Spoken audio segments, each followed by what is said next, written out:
My mother laughed the second the wine hit her glass, asking the entire table why I still did not own a penthouse like my brother. Everyone chuckled as if it were a harmless joke, but I heard the judgment in every syllable. I did not argue. I stayed silent and let them laugh. Because with just a single sentence, that penthouse of his would change hands right at this table, and the one falling apart would not be me. My name is Zoe Griffin, and if you looked at me sitting at the far end of the mahogany table in the center of the most expensive steakhouse in uptown Charlotte, you would likely mistake me for the executive assistant rather than a member of the family. I was 33 years old, dressed in a charcoal blazer and a simple silk blouse that I had owned for 5 years. I blended in. That was the point. I had spent the better part of a decade perfecting the art of blending into the beige wallpaper of my family's expectations, becoming a piece of furniture that was functional, reliable, and entirely invisible until someone needed something fixed. The restaurant, a place called the Gilded Oak, was exactly the kind of establishment my mother, Diane Griffin, lived for. It smelled of aged leather, truffle oil, and old money that had been printed yesterday. The air conditioning was set to a temperature that required a jacket, and the lighting was dim enough to hide wrinkles, but bright enough to make diamonds sparkle. We were seated at a round table near the floor-to-ceiling windows that overlooked the city skyline. It was a humid Tuesday evening in North Carolina, but inside here, the air was crisp and smelled of judgment. My mother was already holding court when I arrived. Diane did not simply eat dinner. She performed it. She was conducting the table like an orchestra, her hands fluttering in the air as she directed the server to move the candle arrangement 2 inches to the left. She wore a dress that was perhaps a shade too bright for the season and a necklace that looked heavy enough to sink a small boat. "Zoe, you made it," she said, offering me a cheek that smelled of expensive powder and hairspray. She did not wait for a response before turning back to her audience, which currently consisted of my father, Russell, and my aunt and uncle who had driven in from Raleigh. "I was just telling everyone that we might need to order the reserve Cabernet. Grant will want it when he gets here. You know how his tastes have elevated lately."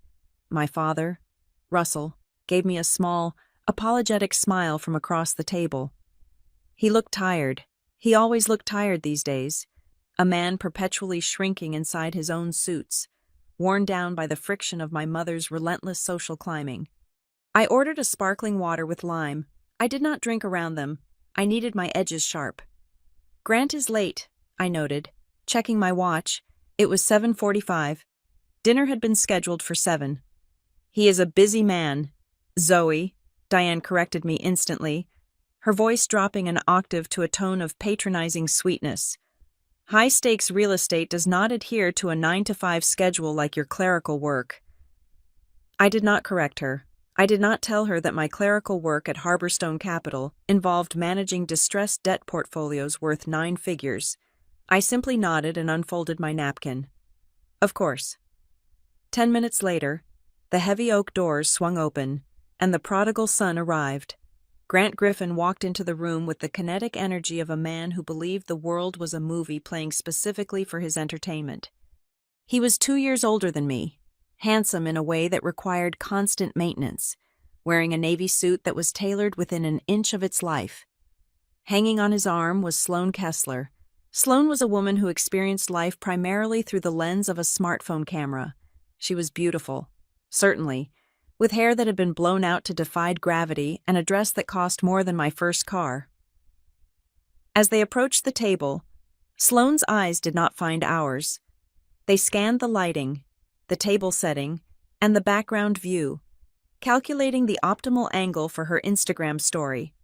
"Sorry we're late," Grant announced, his voice booming just loud enough to make the neighboring tables look. He didn't sound sorry.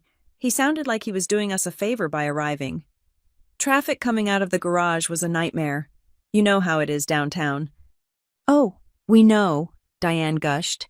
Gesturing for them to sit in the prime seats, she had saved the ones facing the rest of the dining room. Sit. We haven't ordered yet. We were waiting for the guest of honor." I took a sip of my water. The guest of honor. It was a Tuesday family dinner. "Hi, everyone," Sloane said. offering a wave that involved only her fingers. She sat down and immediately pulled a compact mirror from her purse to check her lipstick. "Grant, the lighting here is actually really good. We should take one before the food comes." "Later, babe," Grant said, flashing a grin at the table. He signaled the waiter without making eye contact with him. "Bottle of the Silver Oak, the Magnum." The dinner progressed exactly as I knew it would. It was a theater of the absurd.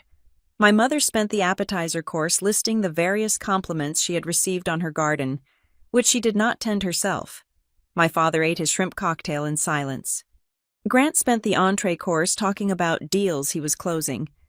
Using buzzwords that didn't actually mean anything if you knew the industry, he talked about synergy and equity plays and leveraging the landscape. I ate my salmon and watched him. I watched the way he swirled his wine, mimicking a gesture he had seen in movies but doing it wrong, holding the bowl of the glass instead of the stem, heating the wine with his palm. It was a small thing, but it was indicative of everything. Grant was a performance. The turning point came when the dessert menus arrived. The atmosphere was loose, lubricated by the 2 bottles of wine Grant had ordered but mostly let my father pay for. The conversation lulled, and Diane decided it was time to sharpen her knives. She leaned back in her chair, her eyes glinting under the chandelier light. She looked at me, then at Grant, and then addressed the entire table with a voice designed to carry. "You know," Diane started, swirling her glass, "I was looking at apartments for your cousin in Raleigh the other day, and I realized something. Zoe, you are still in that rented place over on 4th Street, aren't you?" The table went quiet. It was an ambush, and everyone knew it. "Yes, Mom," I said calmly. "I like my apartment. It's close to the office." "It's just so compact," Diane sighed, acting as if she were sympathetic. "I mean, you are 33? I just worry about your stability. Look at your brother." She gestured to Grant as if unveiling a statue. "Grant is living in the penthouse now," she announced, beaming. "The top floor of Alder Tower, floor-to-ceiling glass, private elevator, concierge. Now that is what success looks like." She turned to me, her smile tight and predatory. "Why do you not have a penthouse like your brother yet? You two had the same education. We gave you the same opportunities." A ripple of laughter went around the table. It wasn't malicious laughter from everyone. From my aunt and uncle, it was an awkward, reflexive chuckle, the kind you release to break tension. From Sloane, it was a light, airy giggle as she typed something on her phone. From Grant, it was a snort of derision. "Come on, Mom," Grant said, leaning back and draping his arm over Sloane's chair. "Not everyone is cut out for the high life. Zoe likes her safety. She's risk-averse. That's her thing." "I just want her to have what you have, Grant," Diane said, patting his hand. "I want her to experience the pride of ownership. Grant owns that penthouse. Everyone. He bought it last year. My son, the property mogul." I felt a cold sensation in my chest. It wasn't anger. It was the feeling of a trap snapping shut. But not on me. I looked at Grant. He was smiling, basking in the adoration. He nodded, accepting the title. "My penthouse," he said, tasting the words. "It's a lot of upkeep, Mom, but it's worth it for the view. You can see the whole city. It's mine." The laughter at the table died down, leaving a silence that felt heavy. They were waiting for me to react. They were waiting for me to defend myself, to make an excuse about the market, or to say I was saving money. They wanted me to be the failure so Grant could be the success. That was the dynamic. That was the ecosystem of the Griffin family. But I didn't defend myself. In my mind. A spreadsheet opened. I saw a row of data. I saw a limited liability company named Maple Row Holdings. I saw a tenant ledger. I saw a date from 18 months ago. And most clearly of all, I saw a notification I had received on my phone 3 hours ago. Payment past due. Notice of default generated. I placed my water glass down on the white tablecloth. The sound was soft, but to me, it sounded like a gavel. I looked directly at Grant. I didn't blink. I didn't smile. I looked past his expensive suit, past his confident grin, and looked right into the panic that I knew was hiding somewhere deep in his gut. "Grant," I said. My voice was low, level, and cut through the ambient noise of the restaurant like a razor. He looked at me, his eyebrows raised in mock surprise. "What's up? Sis wants some advice on mortgage rates." "You keep saying my penthouse," I said. "You just told everyone at this table that you own the penthouse at Alder Tower." "Yeah," Grant challenged, his smile faltering just a fraction. "So, are you sure?" I asked. The question hung in the air. It wasn't an accusation. It was an invitation to confess. Diane frowned, sensing the shift in the wind. "Zoe, don't be jealous. It's unbecoming." "I'm not jealous, Mom," I said, keeping my eyes locked on my brother. "I'm asking a simple question. Grant, are you absolutely sure that Penthouse belongs to you?" Grant shifted in his seat. He picked up his wine glass, but he didn't drink. He set it back down. The swagger was evaporating, replaced by a flicker of confusion. He opened his mouth to make a joke, to deflect, to tell me to shut up, but I didn't let him. "Wait," I said softly, more to myself than to them. The scene before me, the candlelight, the smug faces, the untouched wine seemed to freeze. This moment was the end. But to understand why the look on my brother's face was about to transform from arrogance to absolute terror, and to understand why I was the one holding the detonator, you have to understand how we got here. You have to understand that I didn't just wake up today and decide to ruin dinner. I had been writing this story for 5 years. They just didn't know they were characters in it until right now. To understand why I was willing to detonate a nuclear device at a dinner table, you have to understand the architecture of the Griffin household. Every family has a mythology, a story they tell themselves to make sense of their existence. In our house, the mythology was simple. Grant was the sun, a blazing, chaotic ball of gas that required constant attention and orbit. I was the gravity, invisible, essential for keeping everyone's feet on the ground, but entirely unacknowledged until something started to float away. Growing up, there was an unwritten constitution that governed our lives. Article 1 stated that Grant was destined for greatness. Article 2 stated that Zoe was destined to be fine. Not great, not terrible, just fine, stable, reliable, the kind of person who remembers to buy insurance and pays parking tickets the day they arrive. My mother, Diane, treated these roles not as predictions, but as moral imperatives. Diane did not view her children as human beings with independent interior lives. She viewed us as accessories. We were props in the elaborate stage play she performed for the benefit of the neighbors, the country club, and anyone who would stand still long enough to listen. But we were different kinds of props. Grant was the statement piece, the diamond necklace, the flashy sports car parked in the driveway. I was the structural support, the sensible shoes, the load-bearing wall that you only noticed if it cracked. My father, Russell, was a different story. He wasn't malicious, in fact, in a different life, with a different wife. He might have been a decent, attentive father, but in this reality, he was a man who had decided 30 years ago that the path of least resistance was the only road worth traveling. He had learned that agreeing with Diane bought him silence, and standing up to her bought him a week of migraines. So, he developed a selective blindness. He loved me, I think, but he loved his peace of mind more. If Diane said Grant was a genius because he managed to tie his shoes, Russell nodded. If Diane said I was being difficult because I pointed out Grant was actually wearing loafers, Russell would look at his newspaper and tell me to be nice to my brother.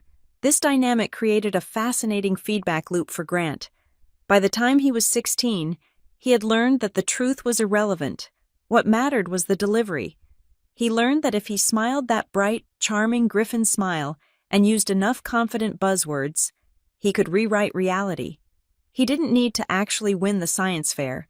He just needed to explain why the judges were biased against his visionary genius so eloquently that Diane would buy him a consolation gift bigger than the first-place prize.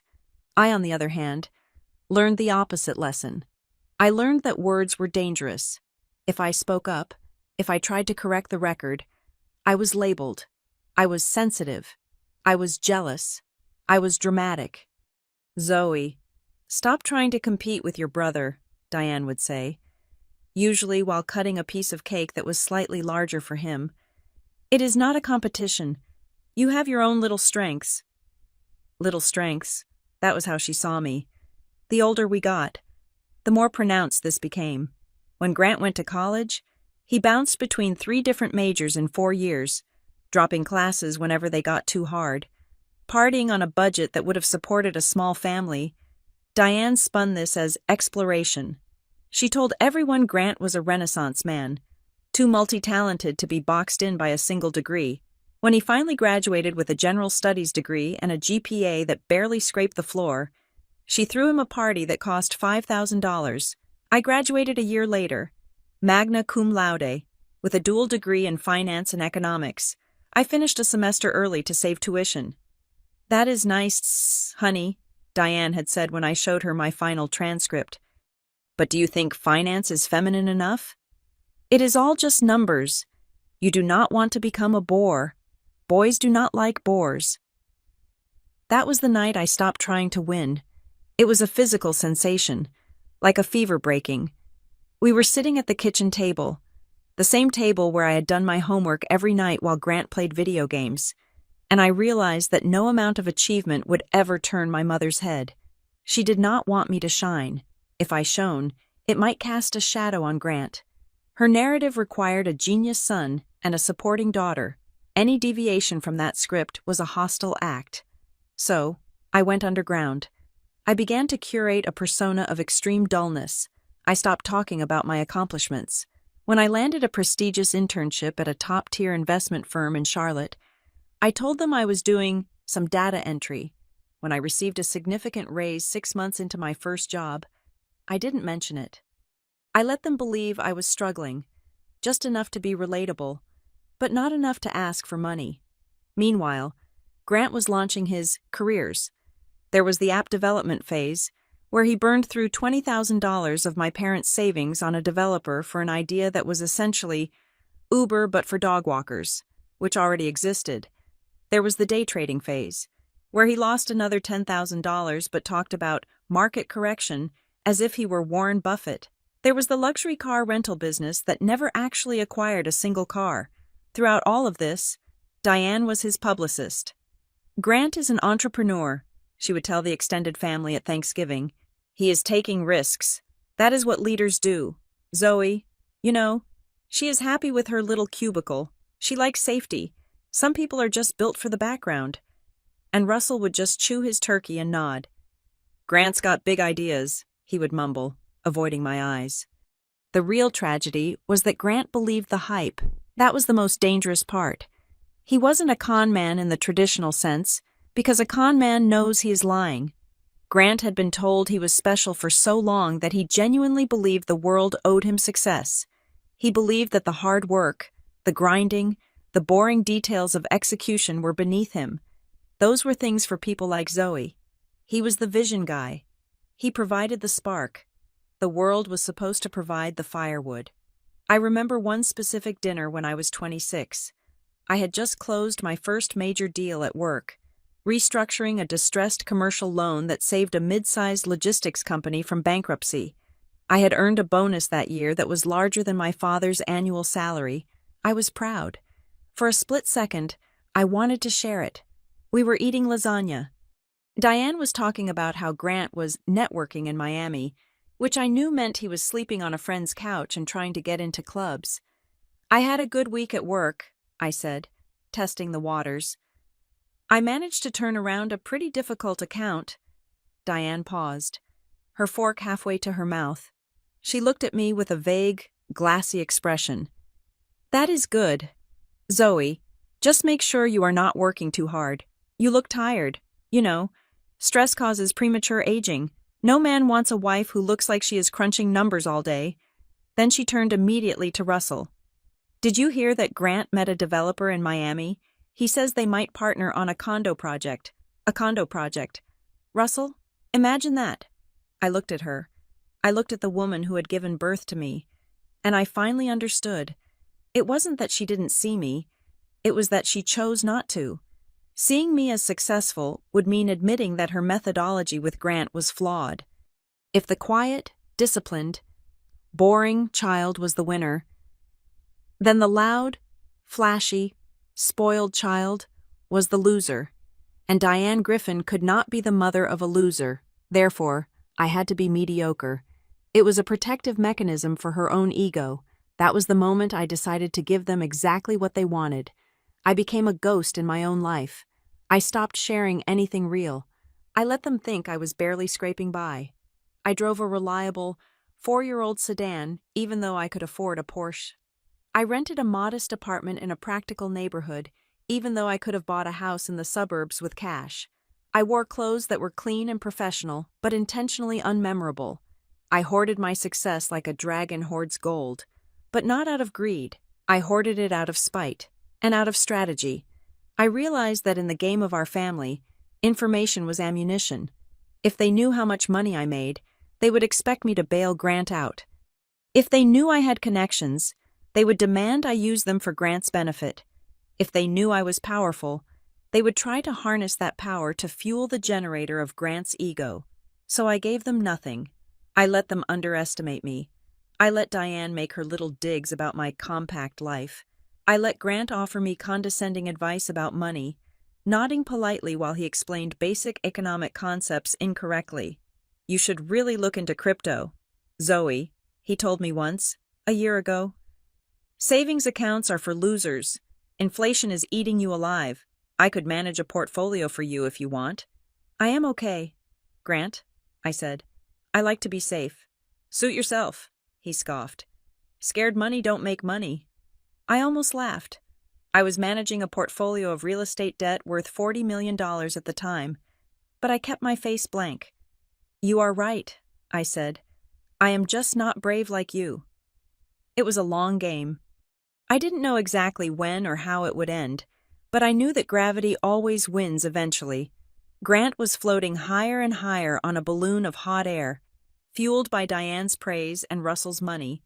But balloons pop, and when they do, the fall is long. I prepared myself to be the ground, hard, unforgiving, and waiting. I focused entirely on my work. I learned the language of debt. I learned how leverage works, not the buzzword kind Grant used, but the real kind, the kind that allows you to control a massive asset with a small amount of equity, the kind that can build an empire or crush a soul, depending on who holds the paper.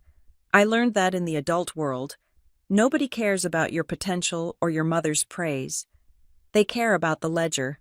They care about who signs the checks and who cashes them. And while Grant was busy playing the part of the tycoon, posting photos of rented watches and leased cars, I was buying the very ground he was standing on. I just didn't tell him. The irony was delicious.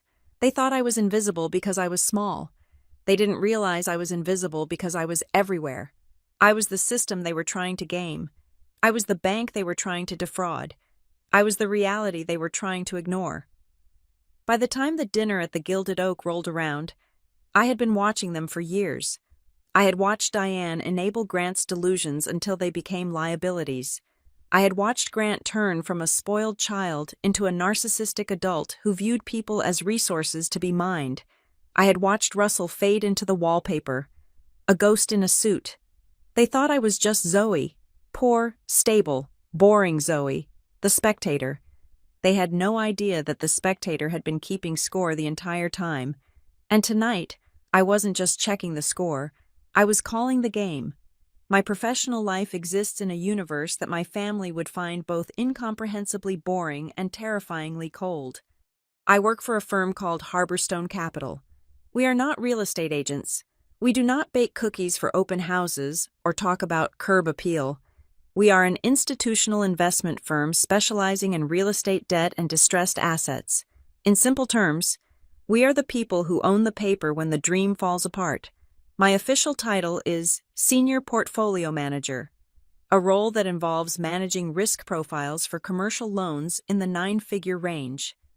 I spend my days analyzing debt service coverage ratios, scrutinizing capitalization rates, and determining whether a 50-story office tower in Atlanta is a sound investment or a ticking time bomb. It is a world of absolute precision. A decimal point in the wrong place can mean the difference between a $10 million profit and a lawsuit. I never talk about this with my family. To Diane, finance means being a bank teller or a stockbroker like in the movies from the 80s. To Grant, my job is just spreadsheets. He once told me, with genuine pity in his voice, that he could never work a job where he couldn't create. He didn't understand that I create stability, I create wealth. I just don't feel the need to broadcast it on a billboard. 3 years ago, my work gave me a unique vantage point on the local market. I saw the cracks in the luxury condo sector before the general public did. There was a building in Uptown called Alder Tower. It was the crown jewel of the skyline, a glass needle piercing the clouds, marketed to professional athletes and tech CEOs. But the developer had overextended himself. He had leveraged the project to the hilt, and when interest rates ticked up, his financing structure collapsed. A block of units went into foreclosure. Quietly, before they hit the open market, I saw the internal memo at Harborstone. We weren't buying, but I knew the numbers.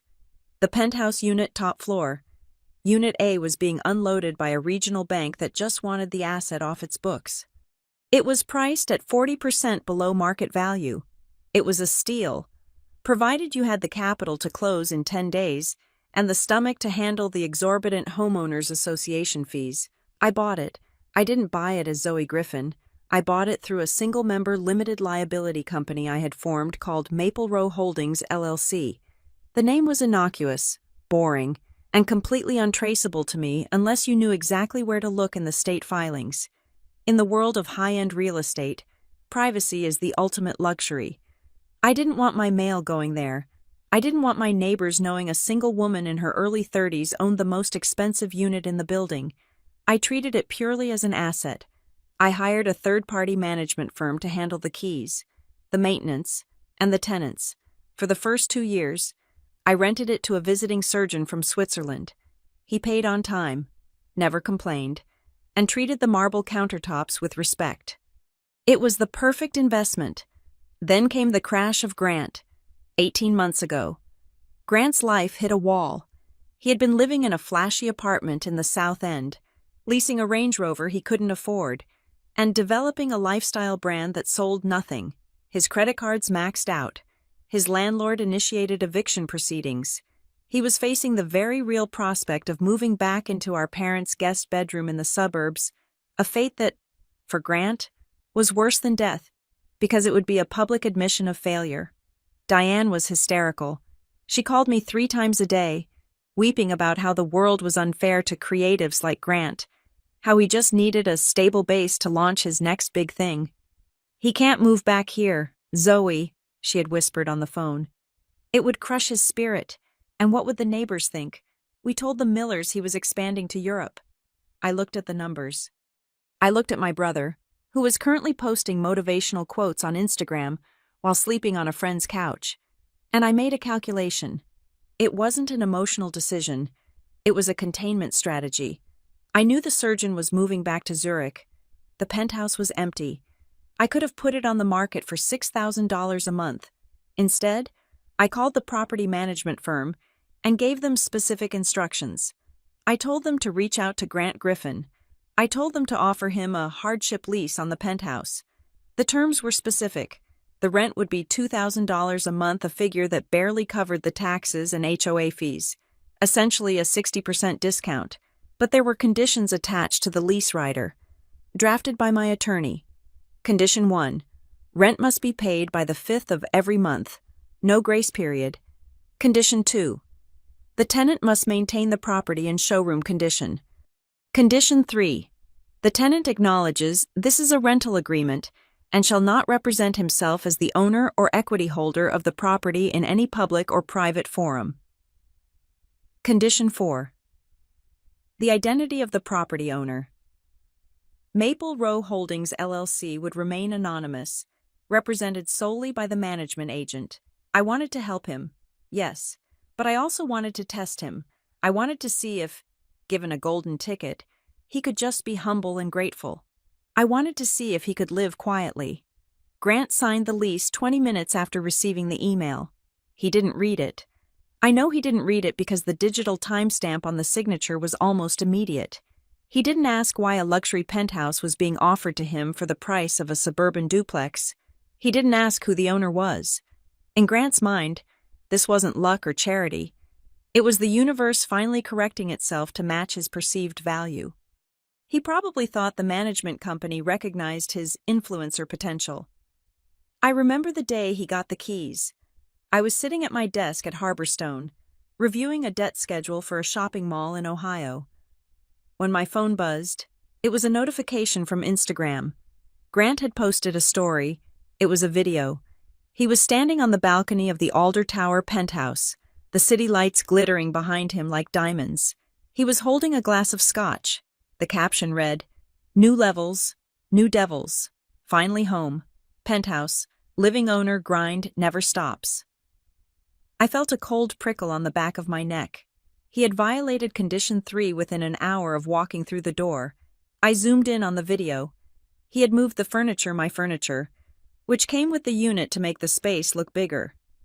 He was walking through the living room, narrating to his followers. "Yeah, just closed on this place today," Grant's voice said through the speaker. "Big moves only." It took a lot of work, a lot of sleepless nights. But when you see the vision, you gotta execute. Welcome to the HQ. I put the phone down. I stared at the screen. I should have called the property manager right then. I should have had them send a cease and desist letter, but I didn't. I wanted to see how far he would go. That weekend, I went to dinner at my parents' house. I expected Grant to be humble and private. I expected him to say, "Zoe, Mom, Dad, I got incredibly lucky with this rental deal." Instead, he walked in wearing a new watch. "It is incredible, Mom," Grant said, helping himself to the roast chicken. "The market is crazy right now, but I managed to lock it down. The broker said he had never seen anyone negotiate a deal that hard." "I am so proud of you," Diane beamed, her eyes misty. "I knew it. I told your father. Grant is just waiting for the right moment. And look at you now. A penthouse in Alder Tower, that is where the Panthers players live." "It is an investment, really," Grant said, nodding sagely. "Property values in Uptown are skyrocketing. I figure I will hold it for 2 years. Maybe flip it, or just keep it as a rental property when I buy my estate out in the country." He was lying to their faces. He was lying about owning it. He was lying about the negotiation. He was lying about the future. I sat there, chewing my green beans. "So, the paperwork was all clear?" I asked, my voice neutral. "Smooth as silk," Grant said, not even looking at me. "My lawyers handled it." He didn't have lawyers. He had a legal Zoom account and a suspended driver's license. "And the down payment?" I asked. "That must have been heavy." Grant waved a hand dismissively. "Creative financing, Zoe. You wouldn't understand. It is not like your traditional mortgage stuff. This is high-level structuring." I looked at Diane. She was eating it up. She didn't care about the details. She didn't ask to see the deed. She didn't wonder where her son, who had borrowed $500 from her for car repairs last month, had suddenly found the liquidity to buy a $2 million apartment. She just wanted the headline, "My son, the penthouse owner." "Well," Diane said, looking at me with that familiar mix of pity and disappointment, "maybe one day Zoe will upgrade too. Although, I suppose her little apartment is fine for a single girl." "Yeah," Grant added, grinning. "Don't worry, sis. When you are ready to play in the big leagues, let me know. I can introduce you to my broker." My broker? The property manager I paid to tolerate him. I went home that night and opened a new folder on my laptop. I named it The Ledger. I downloaded a copy of the lease agreement Grant had signed. I highlighted the clause about misrepresentation of ownership. I took screenshots of his Instagram story. I screenshotted the comments where people were congratulating him on the purchase. For the next year, I watched the show. It was fascinating and horrifying in equal measure. Grant didn't just live in the apartment. He used it as a stage set. He hosted parties that violated the noise ordinance. I paid the fines via the LLC and forwarded the warnings to him, which he ignored. He conducted business meetings in the lobby, trying to impress potential investors for his vague schemes by pointing at the concierge and acting like he paid the man's salary personally.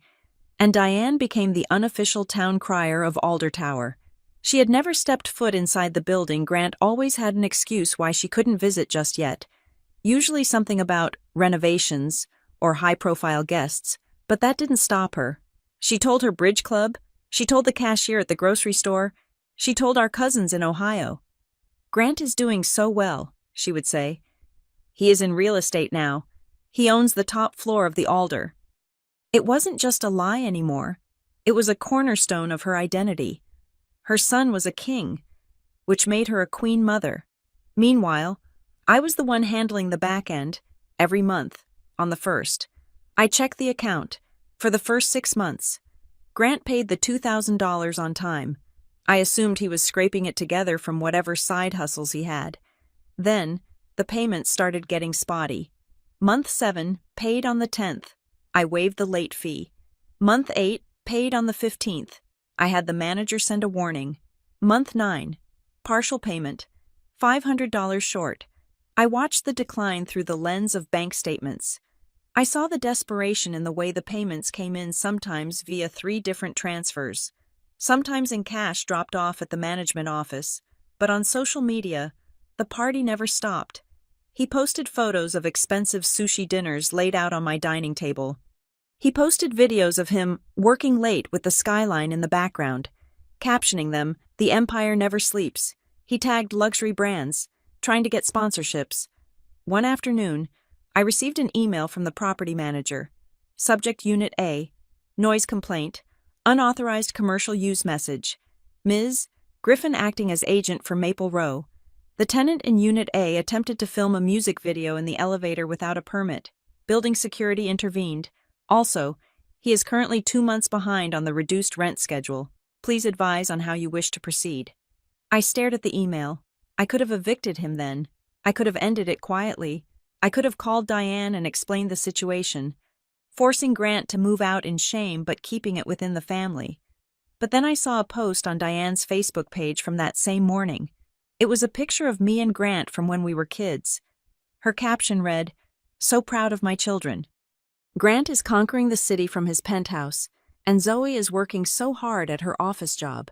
Different paths, but I love them both. Office job, conquering, and then a comment from a neighbor. Diane.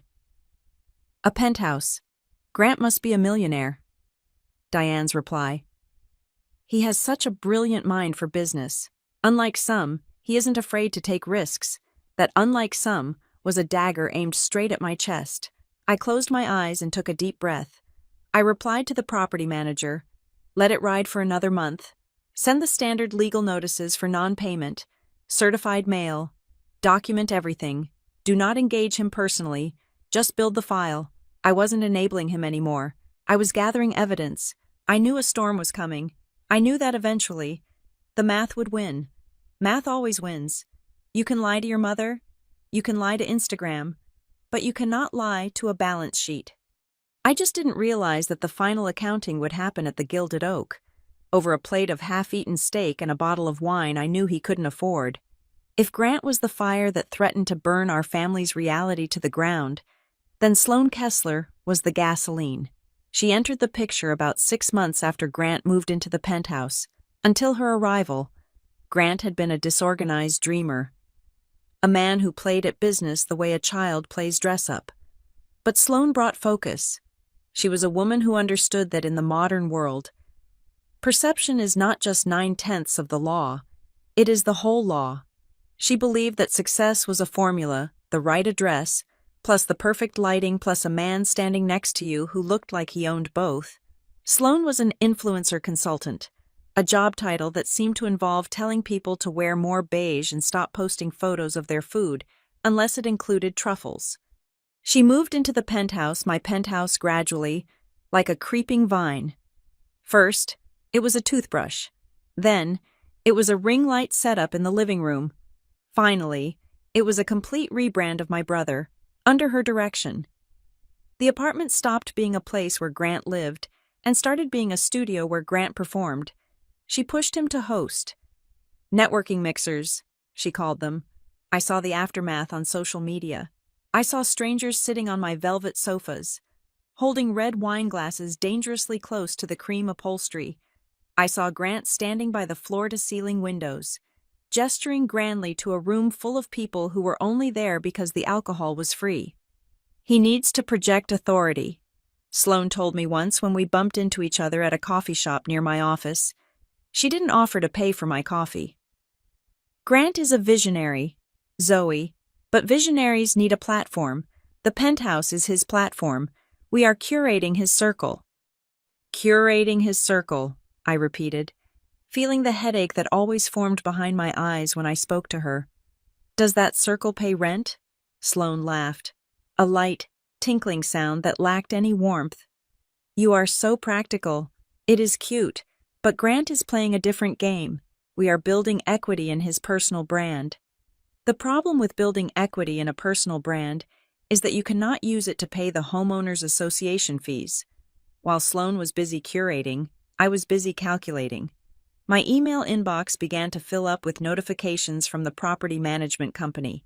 They were no longer the polite, automated reminders of the early days. They were becoming human, specific, and irritated.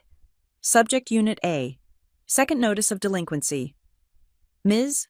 Griffin, per our agreement, the tenant is now 45 days past due on the base rent. Additionally, the quarterly HOA assessment has not been paid. We have attempted to contact Mr. Griffin, but he is not returning calls. Please advise, I did not storm over to the tower. I did not scream. I did what I always do. I opened a spreadsheet. I created a new tab titled Arrears. I logged every missed payment.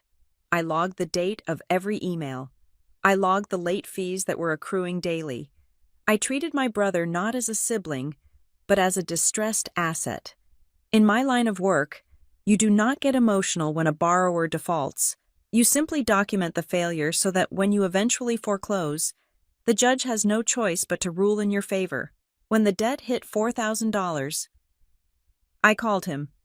Hey, sis, Grant answered on the second ring. He sounded breathless and cheerful. Can't talk long. I am heading into a meeting with some venture capital guys. Big stuff. What's up? Grant, you are 2 months behind on the rent, I said. And the HOA fee is unpaid. There was a pause. I could hear the wind whistling. He was probably walking down the street, pretending to be busy. Oh, that, he said, his voice dropping to a dismissive tone. Yeah, I know. Listen, cash flow is just a little tight this month. I have a lot of capital tied up in escrow for this deal I am closing. You know how it is. Liquidity crunch. I do know how it is, I said. That is why I know escrow is not a magic word that pays your landlord. The management company is going to issue a formal notice soon. Tell them to chill, Grant snapped, the cheerfulness vanishing. I am good for it. I just need a few weeks. Once this client pays his retainer, I will cut a check for the whole thing, maybe even prepay for next month. Seriously, Zoe, don't stress. I am handling it. You are not handling it. Grant, you are ignoring it. I am leveraging, he shouted, suddenly angry. I am building something here. Do you think Bezos worried about rent when he was starting Amazon? You just don't get the vision. You are so obsessed with the pennies you miss the millions. He hung up on me. 10 minutes later, I saw a new post on his Instagram. It was a photo of a bottle of Dom Perignon on ice. The caption read, "Celebrating the small wins before the big victory. Champagne Life CEO." I saved the screenshot. I added it to the folder. The pressure wasn't just coming from the bank account. It was coming from the family dynamic. Diane had taken the Penthouse narrative and injected it with steroids. She wasn't just proud anymore. She was weaponizing it. At Sunday lunch that week, she turned the conversation into an assault on my life choices. We were eating at my parents' house, a meal of roast beef that tasted like sawdust because I was so clenched with tension. I ran into Mrs. Gable at the salon, Diane said, buttering a roll with aggressive precision. Her son just bought a starter home in the suburbs, a nice little ranch, I told her. That is sweet, but Grant is living in the sky. The look on her face. Russell, you should have seen it. She went green. Russell nodded, chewing slowly. That's nice, Diane. It is more than nice, she corrected him. It is a statement. The Griffins are moving up. And then she asked about you. Zoe. I kept my eyes on my plate. And what did you say? I said you were comfortable, Diane said, the word dripping with disappointment. I didn't have the heart to tell her you are still renting that shoebox near the highway. Honestly, Zoe, it is embarrassing. Grant offered to help you find something in his building. Why don't you take him up on it? He has connections. I am fine. Mom, I said. I pay my rent on time. That is enough for me. You are so rigid, Diane sighed. Just like your father. No imagination. Zoe, Russell said softly, trying to play peacemaker but failing miserably. Your mother just wants the best for you. And you know, if Grant is doing well, maybe you should let him help you. Family supports family. I looked at my father. Is that what we are doing? Supporting each other? Of course, Russell said. That is what we do. So if I needed $3,000 right now because I spent all my money on champagne, you would give it to me. Zoe. Diane slammed her hand on the table. Don't be spiteful. Your brother is networking. That is part of the job. You wouldn't understand because your job involves sitting in a dark room staring at numbers. The gaslighting was almost impressive. They had rewritten reality so completely that the person paying the bills was the villain, and the person burning the money was the hero. But the real danger signal came a week later. I received an alert from the management company. Grant had requested a copy of the purchase option agreement. There was no purchase option agreement. It was a standard lease. I called the property manager immediately. What did he ask for? Exactly. Mr. Griffin called the front desk, the manager told me, sounding exhausted. He told the concierge he wanted to exercise his buyout clause. He said he wants to purchase the unit outright. He told us to send the paperwork to his attorney. I felt a chill go down my spine. This was a new level of delusion. Grant wasn't just lying to others anymore. He was lying to the system. I went to see them. I didn't go to the penthouse. I knew Sloan would be there, staging a photo shoot in the kitchen. I went to my parents' house on a Tuesday evening. Grant was there, doing laundry because the washer in the penthouse, my washer, was too complicated to figure out. I heard you're trying to buy the apartment, I said, leaning against the doorframe of the laundry room. Grant looked up, startled. He was folding a shirt that cost $300. Yeah, I mean, why keep renting it as dead money? I figure I take the equity I have built up in my other projects and just cash out the owner. Cash out the owner, I repeated. Do you know who the owner is? Some shell company, Grant shrugged. Maple something? Doesn't matter. Everyone has a price. I'm going to lowball them. The market is soft. He was talking about lowballing me. He was standing in our parents' laundry room, wearing socks with holes in them, talking about buying a $2 million asset from a company he didn't know I owned. Grant, I said carefully, you are 3 months behind on rent. You owe $6,000 just to catch up. How are you going to get a mortgage? I don't need a traditional mortgage. He scoffed. I have investors. Sloan knows people. We are going to syndicate the deal. Diane walked in then, carrying a basket of towels. She heard the tail end of the conversation and her face lit up. Are you talking about the purchase? She asked, clapping her hands together. Oh, Grant, I am so excited. Imagine owning the penthouse. We can have the Christmas party there. I can finally invite the Carters and show them what real success looks like. Mom, he can't afford it, I said, breaking my rule of silence. He can't even pay the rent. Stop it, Zoe, Diane snapped. Stop being such a crab in a bucket. Just because you are afraid of risk doesn't mean your brother has to be. He has a plan. He is going to buy it, and it will be the best thing that ever happened to this family. Buy it, Grant, Diane said, turning to him and grabbing his shoulders. Buy it and show them all. Show your sister. Show everyone who doubted you. You deserve to own that view. Grant looked at her, and I saw it happen. I saw the hesitation in his eyes vanish. He drank her validation like it was water in a desert. I am going to do it, Mom, he said, his voice thickening with emotion. I am going to make an offer next week. I am going to own it. I stood there, watching them hug. I realized then that this wasn't just a financial disaster anymore. It was a psychological break. Grant had told the lie so many times that it had solidified into concrete.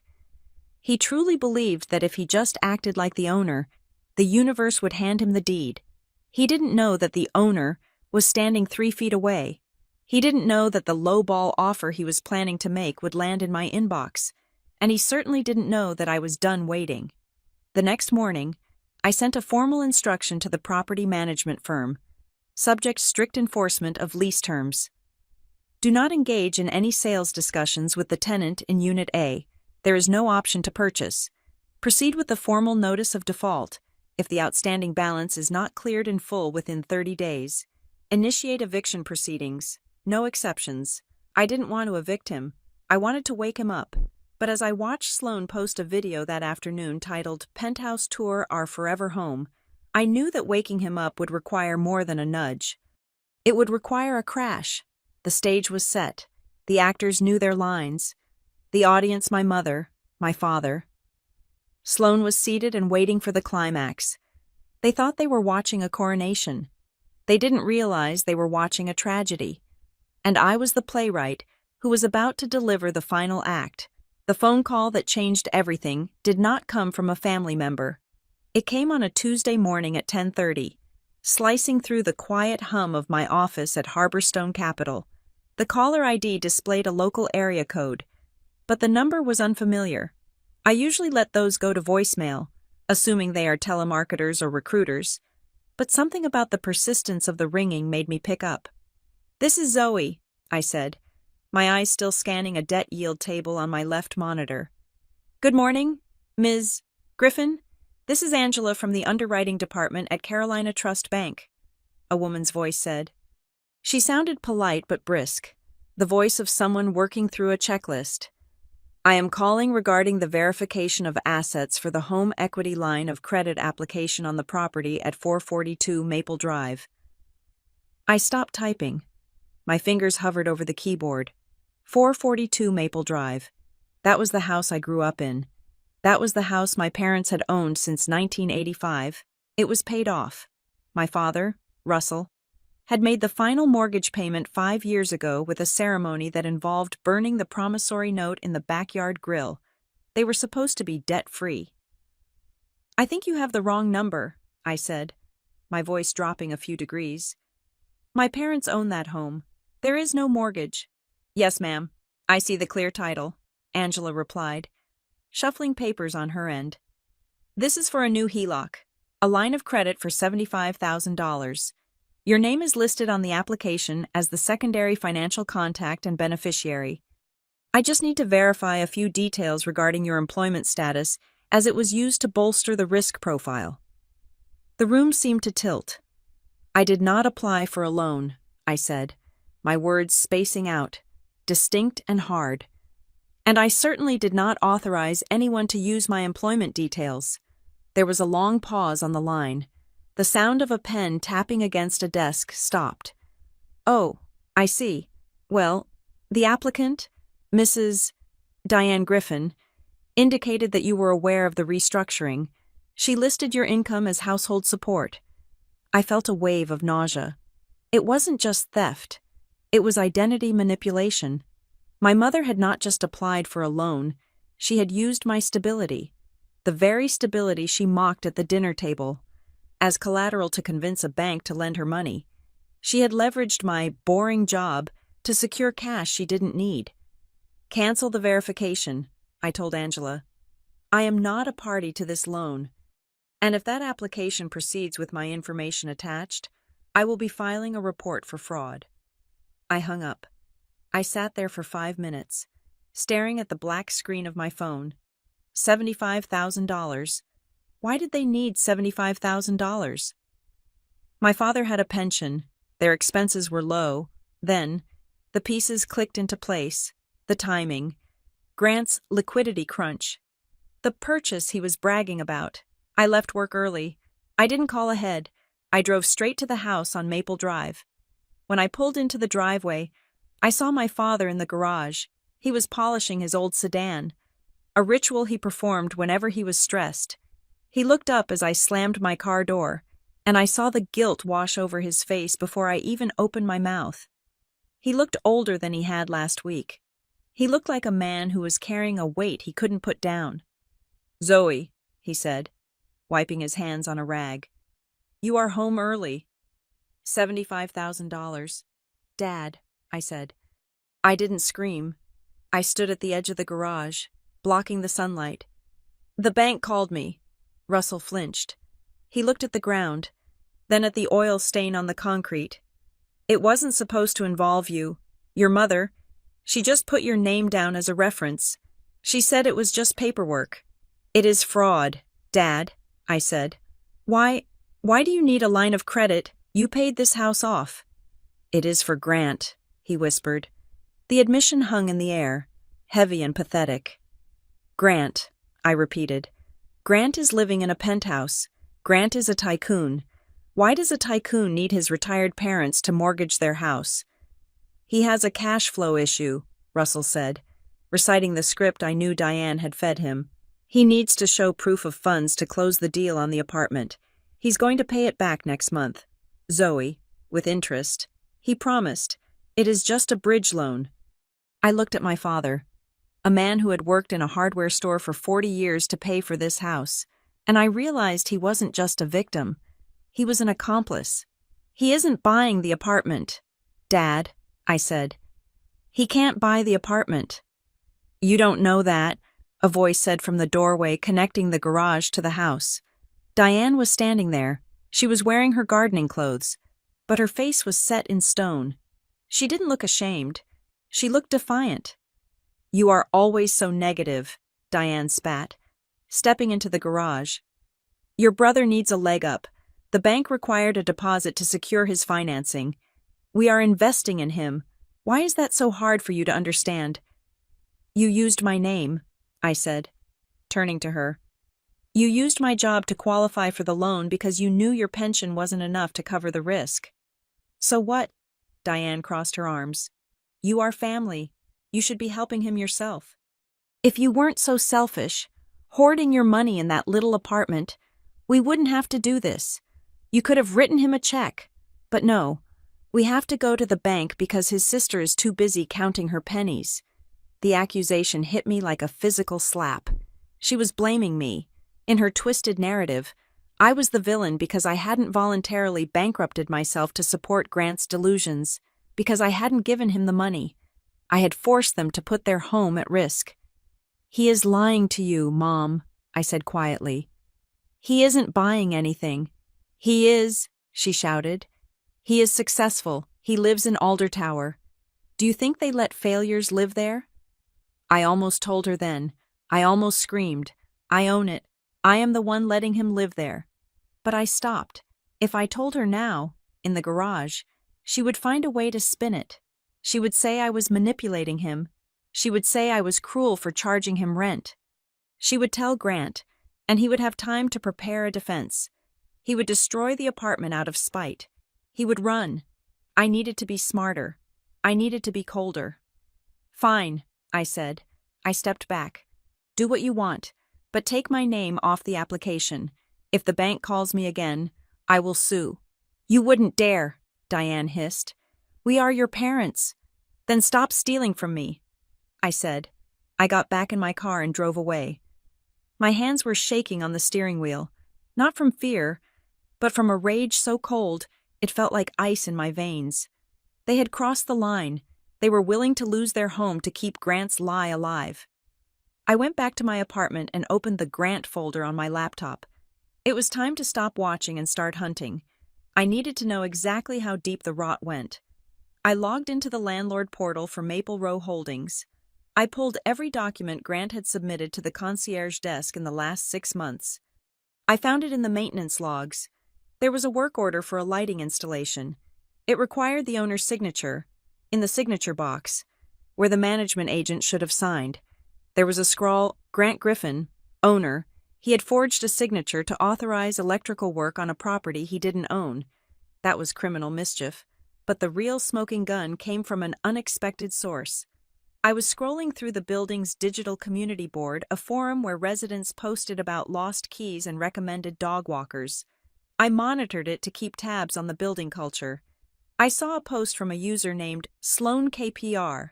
Hey neighbors, I am hosting a brand activation event for a skincare line in our Penthouse Unit A next Thursday.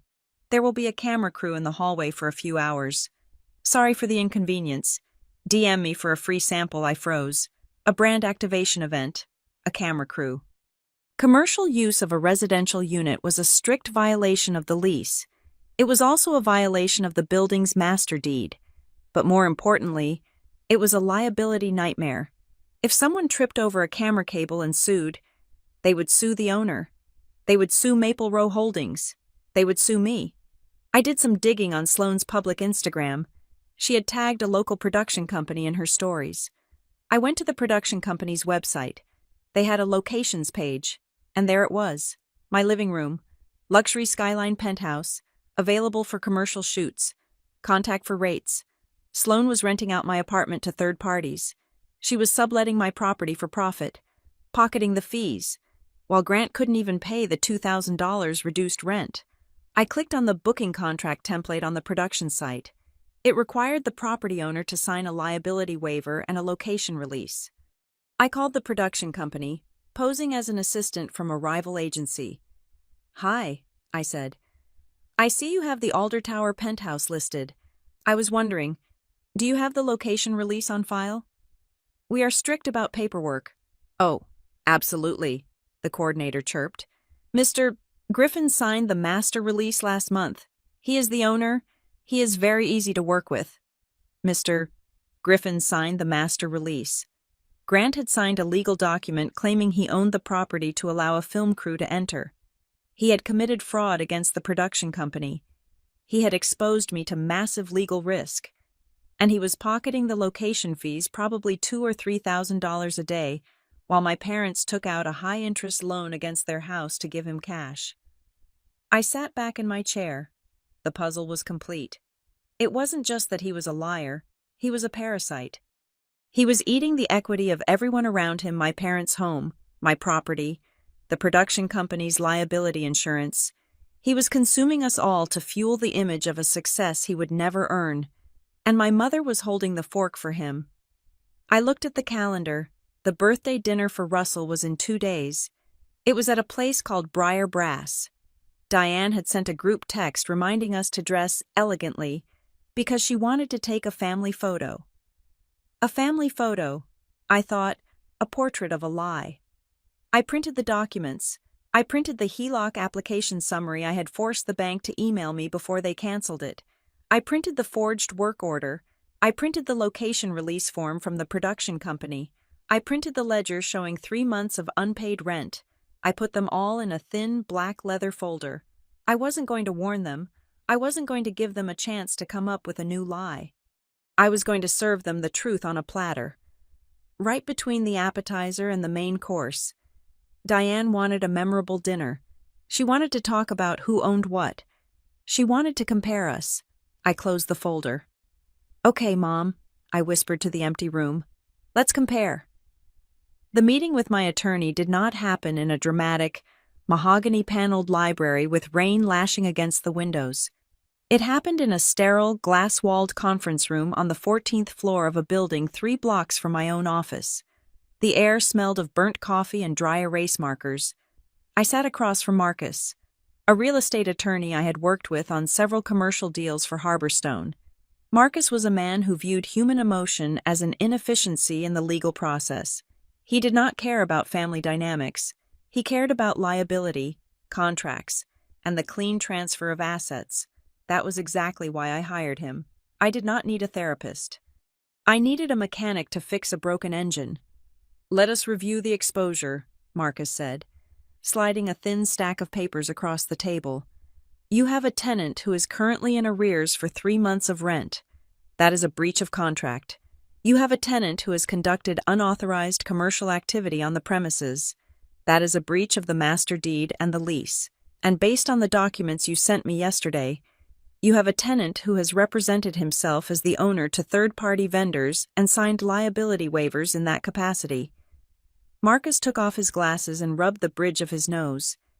Zoe, I understand this is your brother, but legally speaking, he is a nightmare. If one of those camera crew members had slipped and broken a leg during that brand activation, they would not sue him. They would sue the owner of record. They would sue Maple Row Holdings. And since you are the sole member, they would try to pierce the corporate veil and come after your personal assets. I stared at the documents. I know. You are exposing your entire portfolio to risk because you don't want to have an awkward conversation, Marcus said bluntly. You need to stop thinking of this as a family favor. It ceased to be a favor the moment he forged a signature. It is now a liability. I am not trying to destroy him, Marcus, I said, my voice steady.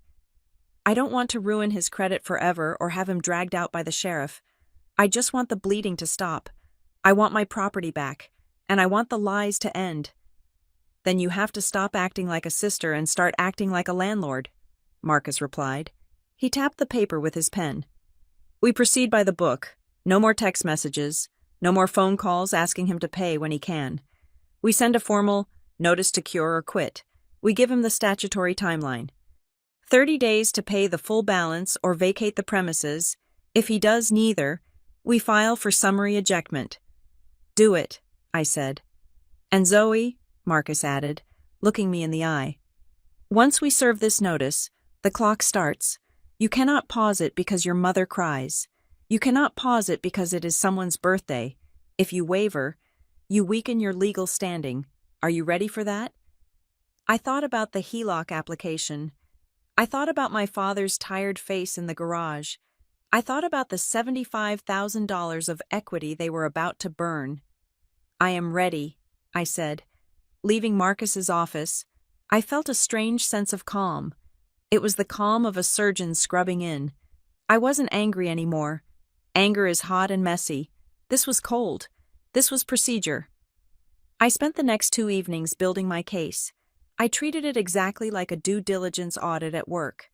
I sat at my dining table with my laptop, a scanner, and a backup hard drive.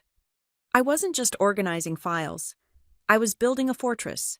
I created a master folder on my secure cloud drive, simply titled The Asset.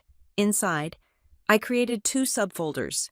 The first folder was labeled Legal Financial. This was the shield.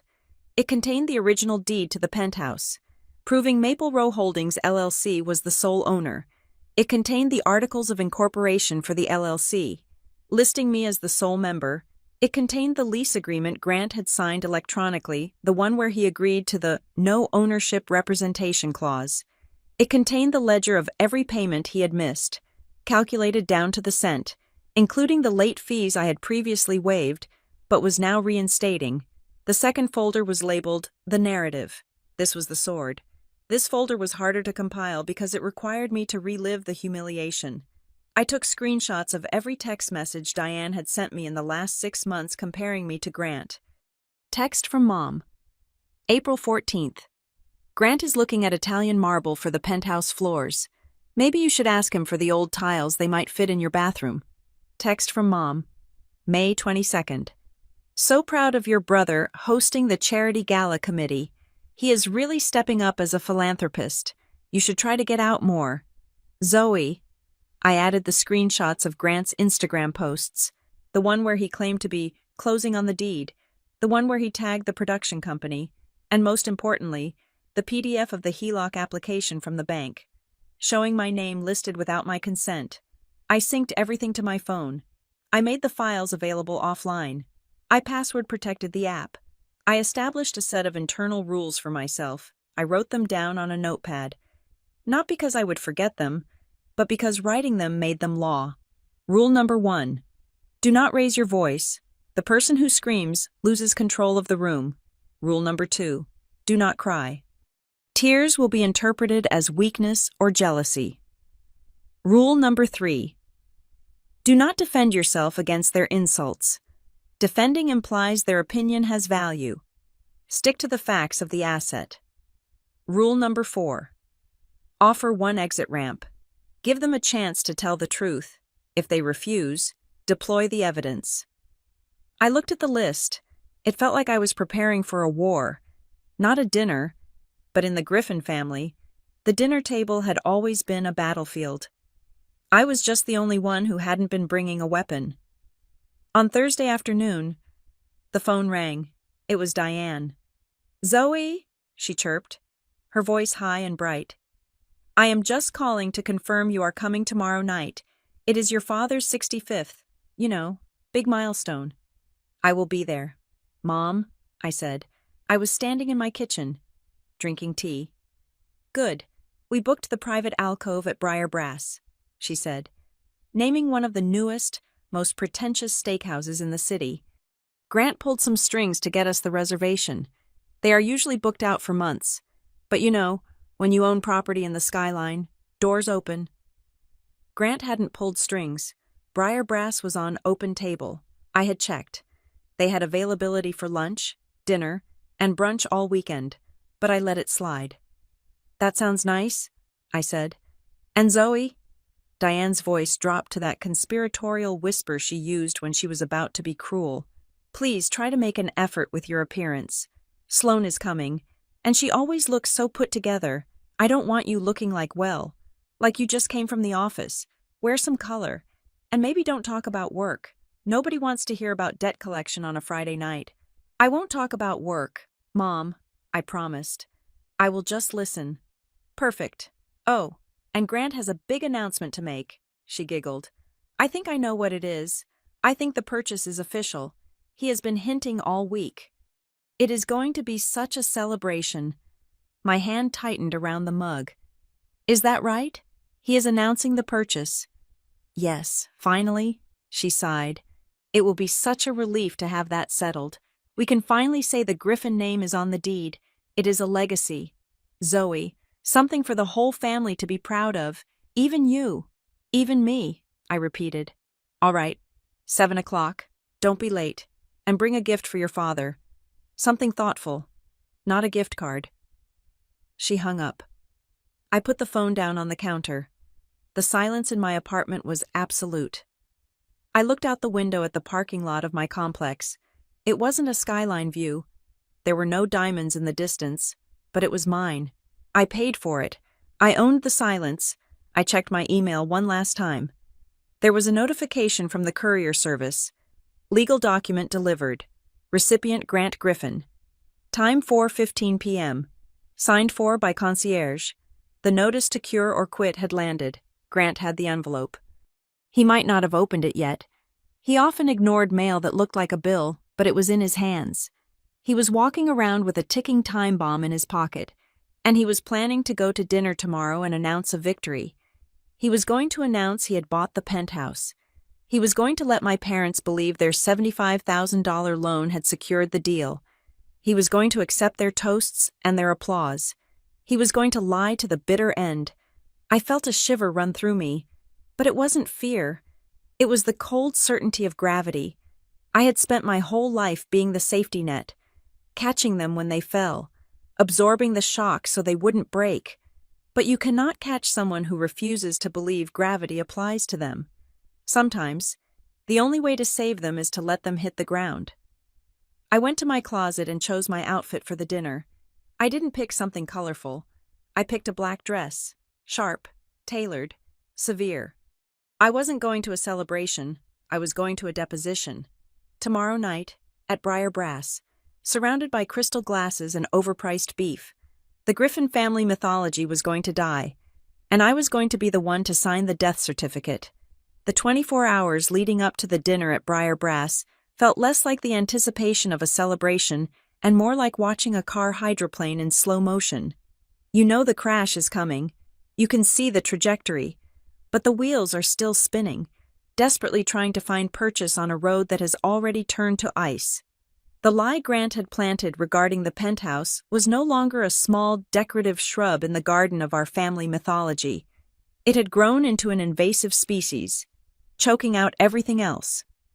In the wake of his decision to buy the unit, a decision fueled by my parents' retirement equity, and my silence, Grant had gone on a public relations offensive that was frankly terrifying to behold. He wasn't just telling people he was buying the penthouse, he was telling them it was a done deal. I heard it first from my cousin Sarah, who lived in Ohio. She called me on Friday morning, ostensibly to catch up, but really to fish for information. "Zoe, is it true?" she asked, her voice hushed with awe. "Grant posted that he is finally closing on the deed this week. He said the lawyers are just crossing the T's. Aunt Diane told my mom that he's paying cash. Cash. Zoe, I didn't know he was doing that well." "Grant says a lot of things," I replied, keeping my voice neutral. "Well, Mom is already talking about us coming down for Thanksgiving," Sarah continued.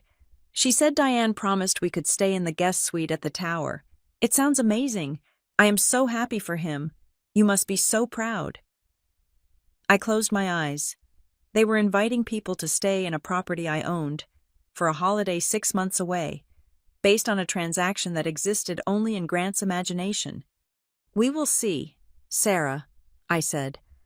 "A lot can happen before Thanksgiving, but it wasn't just the family. Diane had taken her show on the road.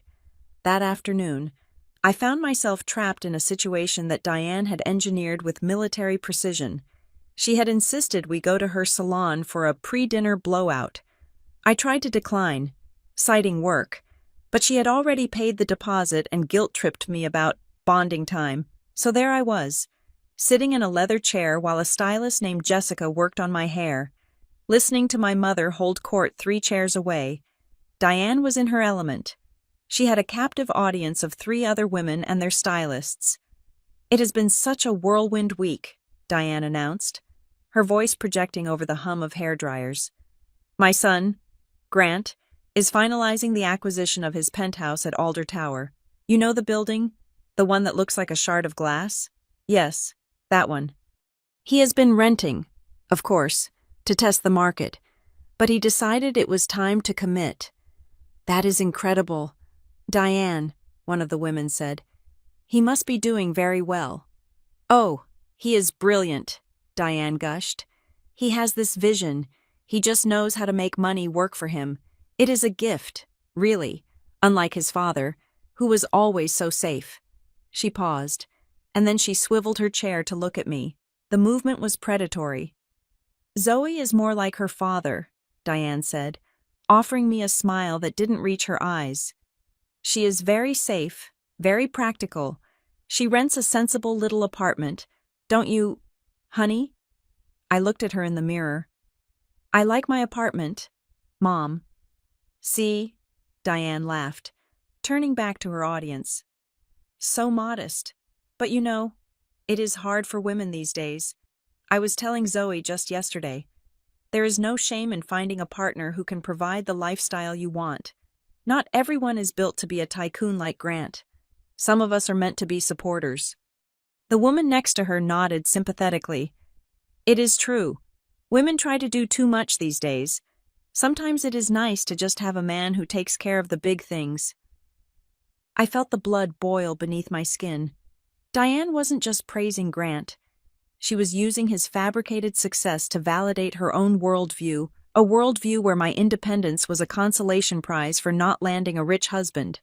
She was erasing my achievements to make Grant's lies shine brighter.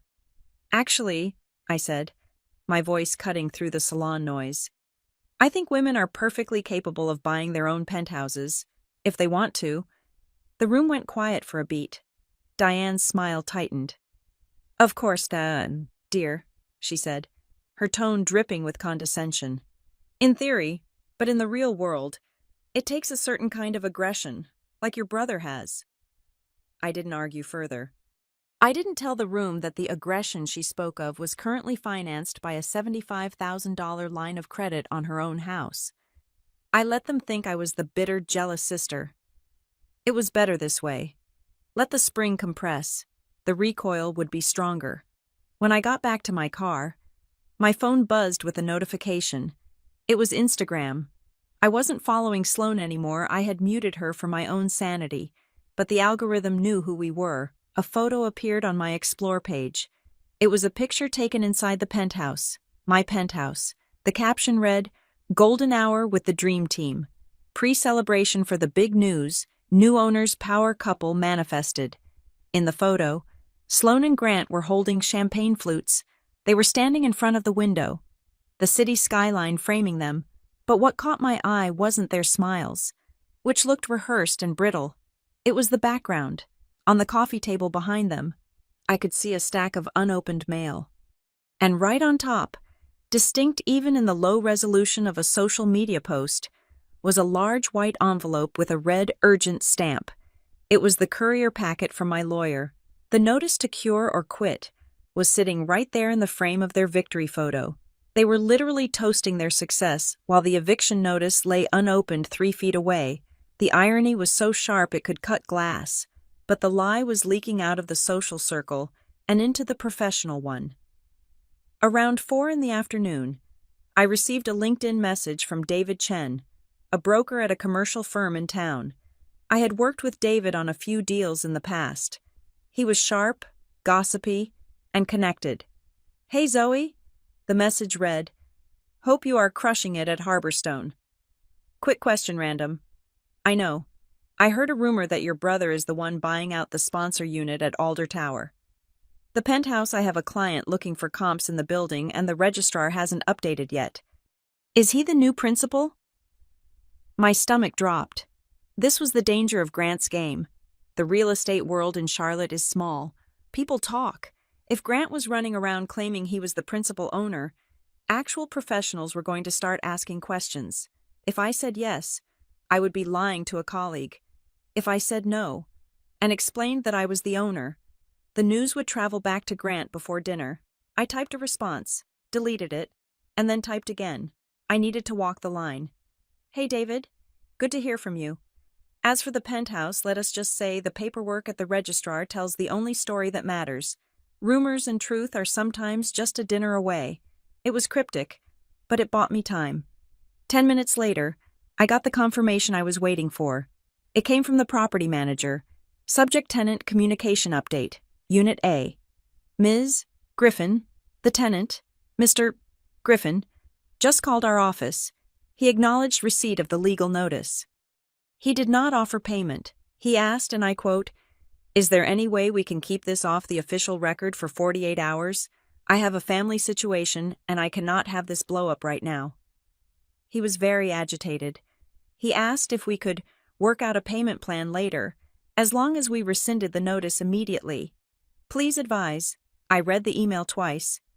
"I cannot have this blow up right now." That was the key. Grant wasn't afraid of the debt. He wasn't afraid of the lawsuit. He was afraid of the timing. He knew the dinner was tomorrow. He knew the announcement was scheduled. He was trying to buy 2 days of silence so he could perform his role as the successful son one last time before the curtain fell. He was bargaining with reality. He thought he could charm a legal contract the way he charmed our mother. I replied to the manager, "Do not rescind the notice. Do not agree to a delay. Tell him the procedure is automated and cannot be stopped without full payment of the arrears.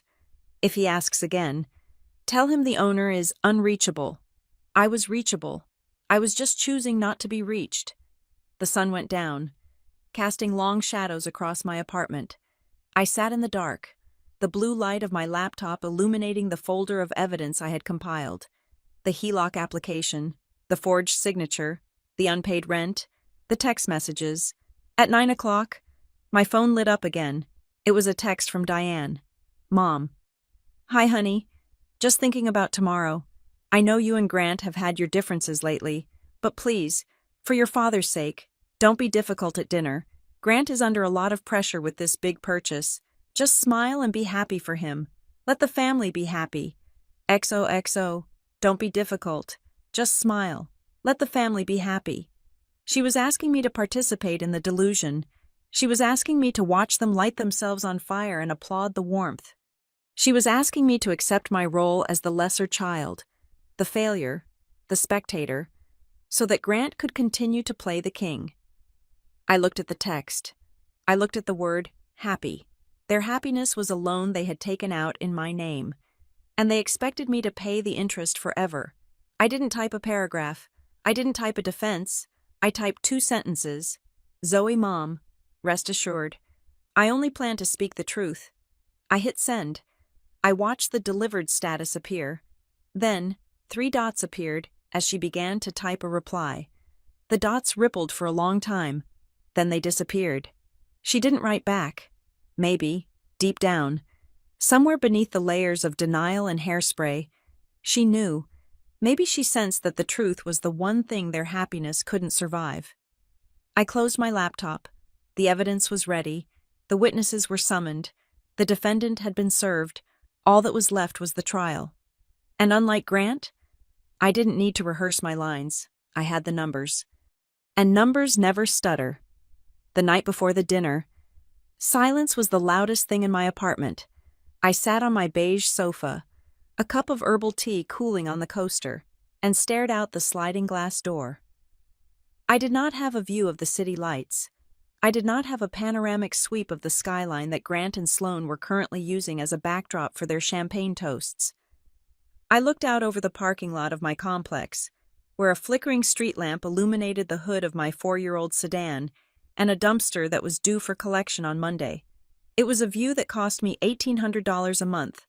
It was unglamorous. It was flat, but it was honest. There was no filter on that dumpster. There was no mortgage fraud involved in that asphalt. For a long time, I sat there and just breathed. The air conditioner hummed, a mechanical rhythm that usually soothed me, but tonight it felt like a countdown. I closed my eyes and allowed myself to travel back in time. Not to the childhood slights or the teenage comparisons, but to the moment 3 years ago when I decided to help Grant. I wanted to interrogate my own motives. Had I set him up to fail? I remembered the day he called me, sobbing, saying he was going to be evicted from his South End loft. I remembered the tightness in my chest, the instinctive sisterly panic. I had offered him the penthouse not as a trap, but as a lifeline. I had believed, with a naivety that now seemed embarrassing, that if I gave him a foundation, a beautiful, stable place to live with a rent he could actually afford, he would stop scrambling. I thought that if the pressure of survival was removed, he would finally have the space to become the man my mother insisted he was.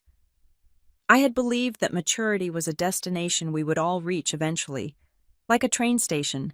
I thought Grant was just running late. I was wrong. Grant wasn't running late. He was on a different track entirely. And my parents weren't waiting for him to arrive. They were building a fake station around him where he stood, so he wouldn't have to move. I opened my laptop and pulled up the spreadsheet one last time. I didn't look at the totals. I looked at the dates. October 12th. That was the first late payment. I remembered that week. It was the same week Diane had called me to criticize my choice of winter coat, telling me I looked drab compared to Sloane. I had swallowed the insult and paid the difference in Grant's rent from my own pocket. December 5th. Missed payment. That was the week of the family Christmas party, where Grant had given Russell a set of golf clubs he couldn't afford, and I had given him a book. Diane had gushed over the clubs and barely looked at the book. I had gone home and transferred $2,000 to the LLC account to cover the deficit. Each line on that spreadsheet wasn't just a financial transaction. It was a moment where I had chosen peace over self-respect. It was a record of every time I had bitten my tongue until it bled, just to keep the Griffin family portrait from cracking. My phone buzzed on the cushion next to me. A voicemail icon appeared. It was Diane. I didn't want to listen to it, but I needed to know the temperature of the room I would be walking into tomorrow. I pressed play and put the phone on speaker. Zoe, it is Mom. Her voice filtered into the quiet room. She sounded tight, anxious. I am worried about tomorrow. You have been so distant lately, and that text you sent, about speaking the truth, I don't know what that means. But please, do not make this about you. Grant has worked so hard for this moment. Just let him have his night. Don't make me look like a bad mother who raised children who can't get along. Just be nice, for me. The message ended. There was no, I love you. There was no, how are you? There was only the demand for compliance. She wasn't worried about my feelings. She was worried about her image.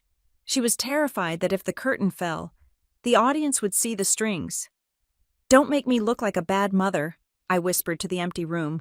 That was the core of it. She didn't protect Grant because she loved him more. She protected him because he was her creation. If he failed, she failed. If I succeeded without her help, I was an anomaly.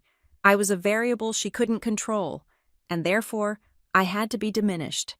A few minutes later, a text came through from Russell.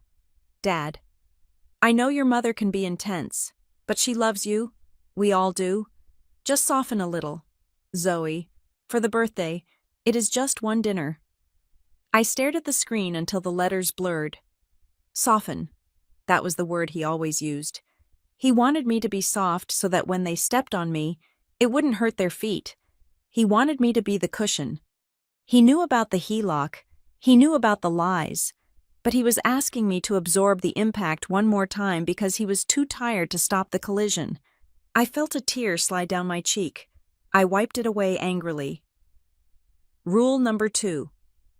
Do not cry. I opened the folder on my phone labeled The Asset. I scrolled through the documents, the deed, the lease, the forged signature, the bank application. I wasn't looking at them to fuel my anger. I was looking at them to anchor myself in reality, because I knew what would happen tomorrow night. When I spoke, they would try to gaslight me. They would say I was crazy. They would say I was lying. They would say I was making it up to hurt them. Diane would cry. Grant would shout. Russell would look away. I needed these documents to remind myself that I wasn't the crazy one. I needed them to prove that gravity existed. I practiced the words in my head. I had been refining them all week. I needed something short. Something that didn't require a paragraph of explanation. Something that would cut through the laughter and the clinking of glasses like a guillotine blade. Actually, Grant, you are 3 months behind on rent. No, too defensive. Grant, stop lying. I own the apartment. No, too emotional. I needed to ask a question. A question forces an answer. A question traps the liar in his own net. Grant, are you sure about that? Yes, that was the one. Simple, deadly. I looked at the clock. It was 10:15. The banks were closed. The lawyers were asleep. But the machinery I had set in motion was still humming in the background. I opened my email and composed one final message to the property management firm. I didn't need to send it, but I wanted a paper trail of my final intention. To management team from Maple Row Holdings, LLC. Re-Unit A, final instructions. If full payment of all arrears and fees is not received by 5:00 p.m. on Monday, proceed immediately with the eviction filing. There will be no further extensions. The tenant has been served. The grace period is over. I hit send. The sound of the email swooshing away felt final. I had cut the safety net. Grant was falling, even if he didn't know it yet. I stood up and walked to my bedroom. I opened the closet door. The clothes hung there in neat, color-coded rows, a testament to the discipline that Diane mocked as boring. I pushed aside the floral prints and the pastels. I reached for the back of the rack. I pulled out a dress I hadn't worn in 2 years. It was black. It had long sleeves and a high neck. It was structured, tailored to fit perfectly, but revealing nothing. It wasn't a dress for a party. It was a dress for a funeral, or a boardroom. It was severe. I held it up against myself in the mirror. Diane had told me to wear color. She wanted me to look festive. She wanted me to look like a decoration. I would not be a decoration. I would be a void. In a room full of sparkling lies and champagne bubbles, I would be the dark matter that absorbed the light. I would wear no jewelry, no watch, no earrings. I wanted nothing to distract from my face when I delivered the sentence. I laid the dress out on the bed. Next to it, I placed my phone. I thought about Grant. He was probably asleep in my penthouse right now. Or maybe he was still up, drinking the wine I had effectively paid for, dreaming about the applause he would receive tomorrow. He probably felt invincible. He had his mother's adoration, his girlfriend's branding strategy, and his father's retirement savings. He thought the world was his stage. He didn't realize the theater was burning down. I walked back into the living room and turned off the lamp. The apartment plunged into darkness, save for the faint, orange glow of the street lamp outside the sliding door. I sat there for a long time, watching the shadows stretch across the floor. I wasn't happy. There was no joy in this. I didn't want to destroy my family. I wanted to have a brother who didn't steal from me. I wanted a mother who didn't view me as a competitor. I wanted a father who would protect me. But those people didn't exist. The people who existed were the ones who had signed a $75,000 loan application with my name on it. I picked up my phone. The screen lit up, casting a harsh blue light on my face. The folder was there. The truth was there. It was glowing in the dark. A cold, hard fact that refused to be extinguished. "Okay," I whispered. "Tomorrow." I turned the phone off, but the image of the documents remained burned into my retinas. I went to bed, but I didn't sleep. I lay awake, listening to the wind rattle the window pane, waiting for the sun to rise on the day the Griffin family would finally, for the first time in history, have to pay the bill. We are back at the table. The air in Briar Brass was thick with the smell of seared beef and expensive perfume, but to me, it smelled like ozone. It was the scent of a storm that had been gathering for 5 years, finally ready to break. The ambient noise of the restaurant, the clatter of silver against china, the low hum of conversations, the jazz piano in the corner seemed to fade into a dull roar, leaving only the voices at our table crystal clear. I sat with my hands folded in my lap, feeling the cool, smooth glass of my phone screen against my thumb. I was wearing the black dress, no jewelry. My hair was pulled back. I looked like a shadow in a room full of peacocks. Diane was in peak form. The wine had loosened her inhibitions, and she was speaking at a volume that ensured the table of business executives to our left and the anniversary couple to our right could hear every word. She wasn't just talking to us. She was broadcasting. "It is just such a relief," Diane said, swirling her glass of red wine, the liquid climbing the sides like blood. "To know that Grant has finally settled. You worry about your children. You know, you worry if they will make it.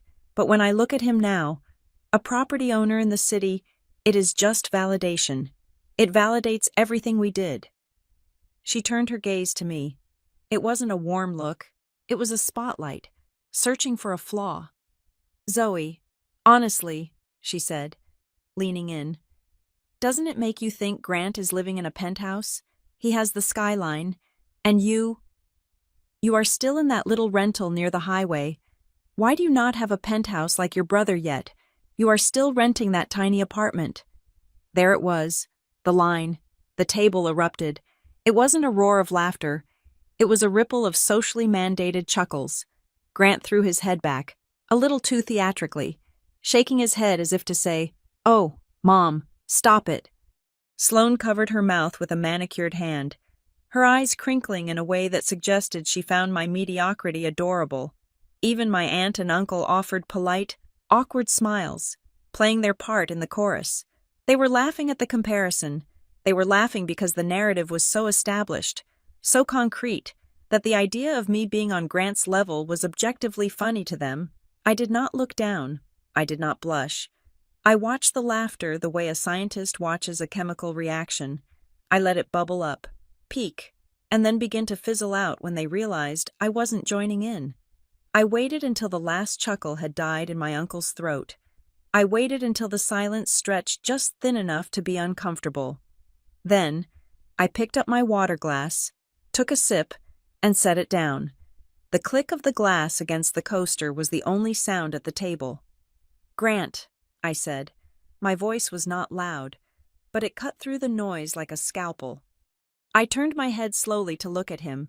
He was still smiling, but the edges of his grin were starting to fray. He sensed the shift in barometric pressure. "Yeah, sis?" he asked, swirling his wineglass by the bowl, just like he always did.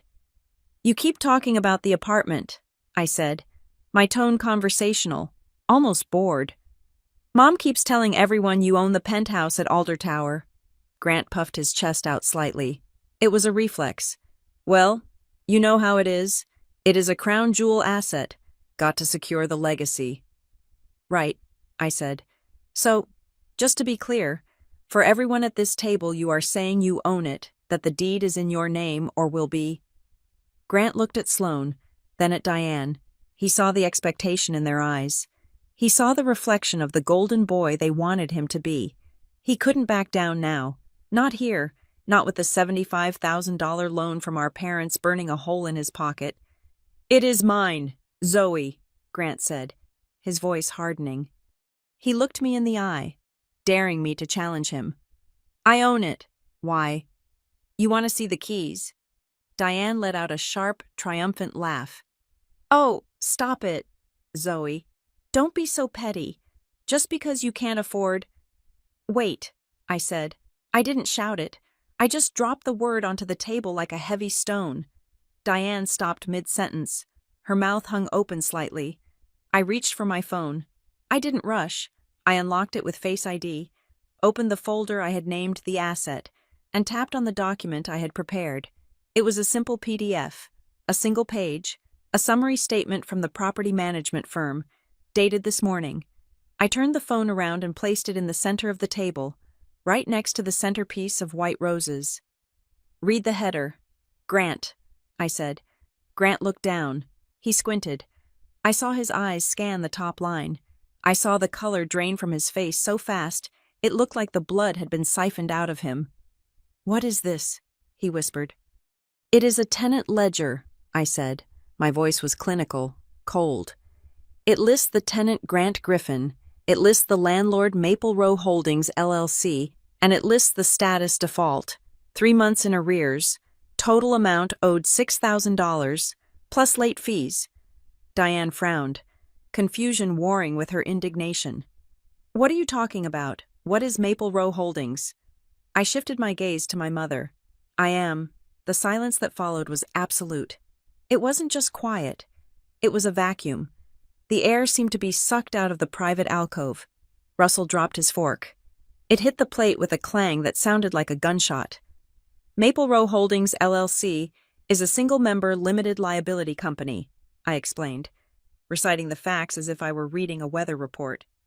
I formed it 4 years ago. I bought the penthouse at Alder Tower 3 years ago. I am the sole owner on the deed. I turned back to Grant. He was frozen, his hand still gripping the stem of his wine glass so hard I thought it might shatter. Grant didn't buy anything, I continued. He rents it, from me. I gave him a hardship lease 18 months ago because he was about to be evicted from his last apartment. I charged him $2,000 a month, 60% below market rate, and for the last 90 days, he hasn't even paid that. I leaned forward, locking eyes with my brother. You don't own the view, Grant. You don't own the floorboards. You don't even own the light fixtures. You are a tenant, and you are a bad one. That is a lie, Grant stammered. His voice was high, cracking like a teenager's. She is lying. She is just jealous. She typed that up on her computer. I didn't argue. I swiped the screen of my phone to the next image. This is the email from your personal account to the management firm, I said. Dated last Tuesday.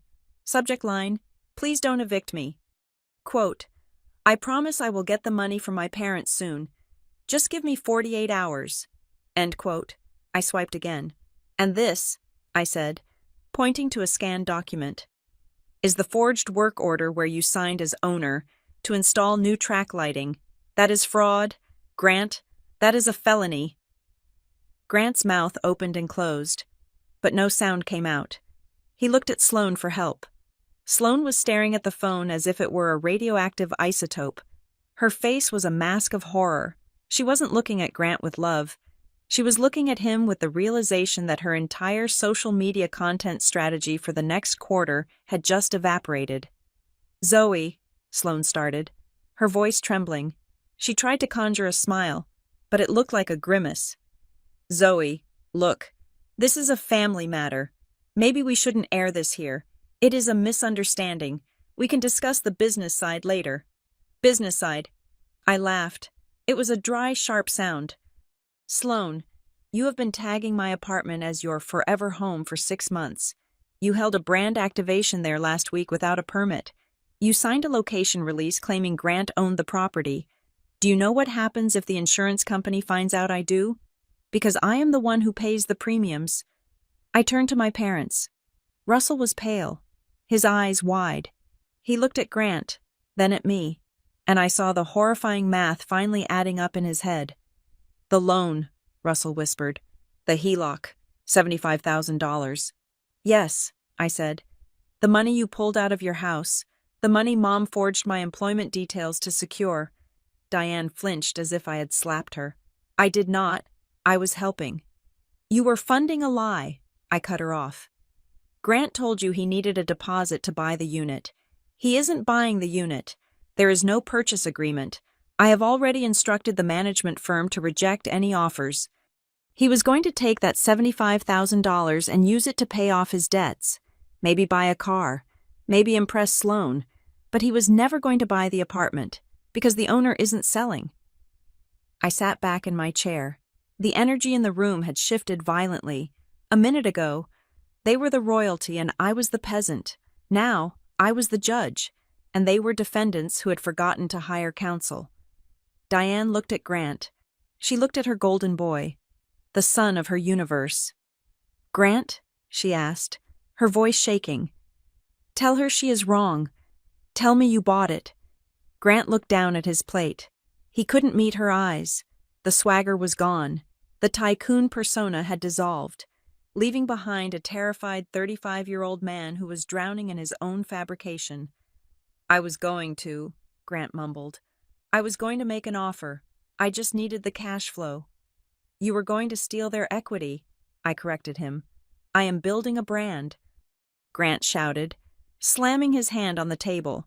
The silverware jumped. You don't get it. None of you get it. I need the image to get the investors. It is a cycle. I was doing it for the family. You were doing it for the likes, I said calmly. I reached out and took my phone back. I stood up. The movement made everyone flinch. I am done, I said. I am done being the punchline. I am done being the invisible bank account that funds this circus. I looked at the table, the expensive steak, the untouched wine, the debris of a celebration that never should have happened. Here is the reality, I said, addressing Grant. The management firm sent you a legal notice yesterday. You have 30 days. That is the law. You have 30 days to pay every cent of the arrears. That is $6,000 plus the legal fees. If you do that, you can stay until the end of your lease, provided you stop lying about owning it. I paused. If you don't pay, I continued, the sheriff will remove you, and I will sue you for the balance, and Sloan, I will name you in the suit for unauthorized commercial use of the property. Sloan gasped. She grabbed her purse, her knuckles white. And tonight, I said, looking at Diane, whose face was crumbling into a mask of absolute devastation. Tonight, the show ends. No more toasts. No more speeches. I looked at Grant one last time. You have a choice right now. You can sit there and keep lying. In which case, I walk out that door and let the eviction process run its course on Monday. Or, you can speak. You can tell Mom and Dad the truth. You can tell them exactly what you did with their money, and you can tell them who really owns the roof over your head. I waited. The restaurant noise seemed to rush back in. A tide of chatter and laughter from other tables where families were normal, where brothers didn't steal and mothers didn't choose favorites. Well, I asked, who owns the Penthouse? Grant? He looked up at me. His eyes were wet. He looked small. He looked like the little brother I used to protect on the playground, before the world told him he was a king and told me I was a servant. You do, he whispered.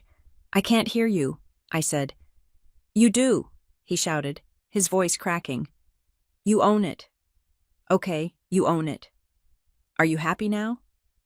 I looked at him. I looked at my mother, who was weeping silently into her napkin. I looked at my father, who was staring at his hands as if he had never seen them before. No, I said softly, I am not happy. I am just debt-free. I picked up my purse. I didn't look back. I turned and walked toward the exit, leaving the three of them sitting in the wreckage of their own making. The most expensive table in Charlotte, with absolutely nothing to celebrate. I did not walk out the door immediately. I couldn't. Diane's voice, sharp and hysterical, hooked me like a fishing line before I could reach the exit. "You did this on purpose," she screamed. She wasn't whispering anymore. She didn't care about the neighbors or the waiters or the facade of the happy family. The mask had cracked, and the raw, ugly panic underneath was spilling out. "You brought those papers here to humiliate us, to blemish the family name. How could you be so cruel to your own brother?" The restaurant had gone deadly silent. I stopped and turned back. The scene at the table was a tableau of ruin. Grant was slumped in his chair, looking like a deflated balloon. Sloane was frantically typing on her phone, her face pale. Russell was just staring at the tablecloth. "I didn't blemish the family name, Mom," I said, walking back to the edge of the table. "I just turned on the lights. If the room is dirty, that is not the fault of the light switch." "You are ruining my life," Grant hissed. He looked up at me, his eyes red and full of venom. "You know what this does if word gets out that I am renting, that I am broke. I lose everything, my investors, my followers. You are destroying me because you are jealous." "No, Grant," I said. "I am not destroying you. I am ceasing to enable you. There is a difference. I am removing the scaffolding you built out of lies so you can see if you can actually stand on your own feet." "Enough," a deep voice rumbled. It was Russell, my father. For 30 years, I had watched this man fold himself into smaller and smaller shapes to fit into Diane's world. I had watched him agree to things he couldn't afford and nod at stories he knew were false. But tonight, something in him had finally snapped. Maybe it was the $75,000. Maybe it was the look on my face. He stood up. He was not a tall man, but in that moment, he looked massive. "Grant," Russell said. His voice was shaking, not with fear, but with a rage that had been marinating for decades. "Your mother took out a line of credit on our house. $75,000. She said it was for a down payment. She said you were buying the Penthouse." Grant flinched. "Dad, I am working on it. The deal structure is complex." "Stop with the buzzwords," Russell shouted. He slammed his hand on the table, and a wineglass toppled over, spilling red liquid across the white cloth like a gunshot wound. "Zoe owns the apartment. We know that now. So where is the money? Where is the $75,000? Grant looked at Diane.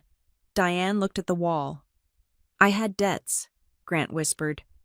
"The car lease, the credit cards. I had to pay off some people to keep the business running. It is an investment. Dad, I was going to pay you back once the brand took off. You spent our retirement money on a car you don't own and a lifestyle you can't afford," Russell asked. He sounded heartbroken. "We paid off that house 5 years ago. We were free. And now we are in debt again because you wanted to play pretend." "I did it for his future," Diane interjected, grabbing Russell's arm. "Russell, please, he has so much potential. We had to help him maintain the image. You know how the world works. Perception is reality." I looked at my mother.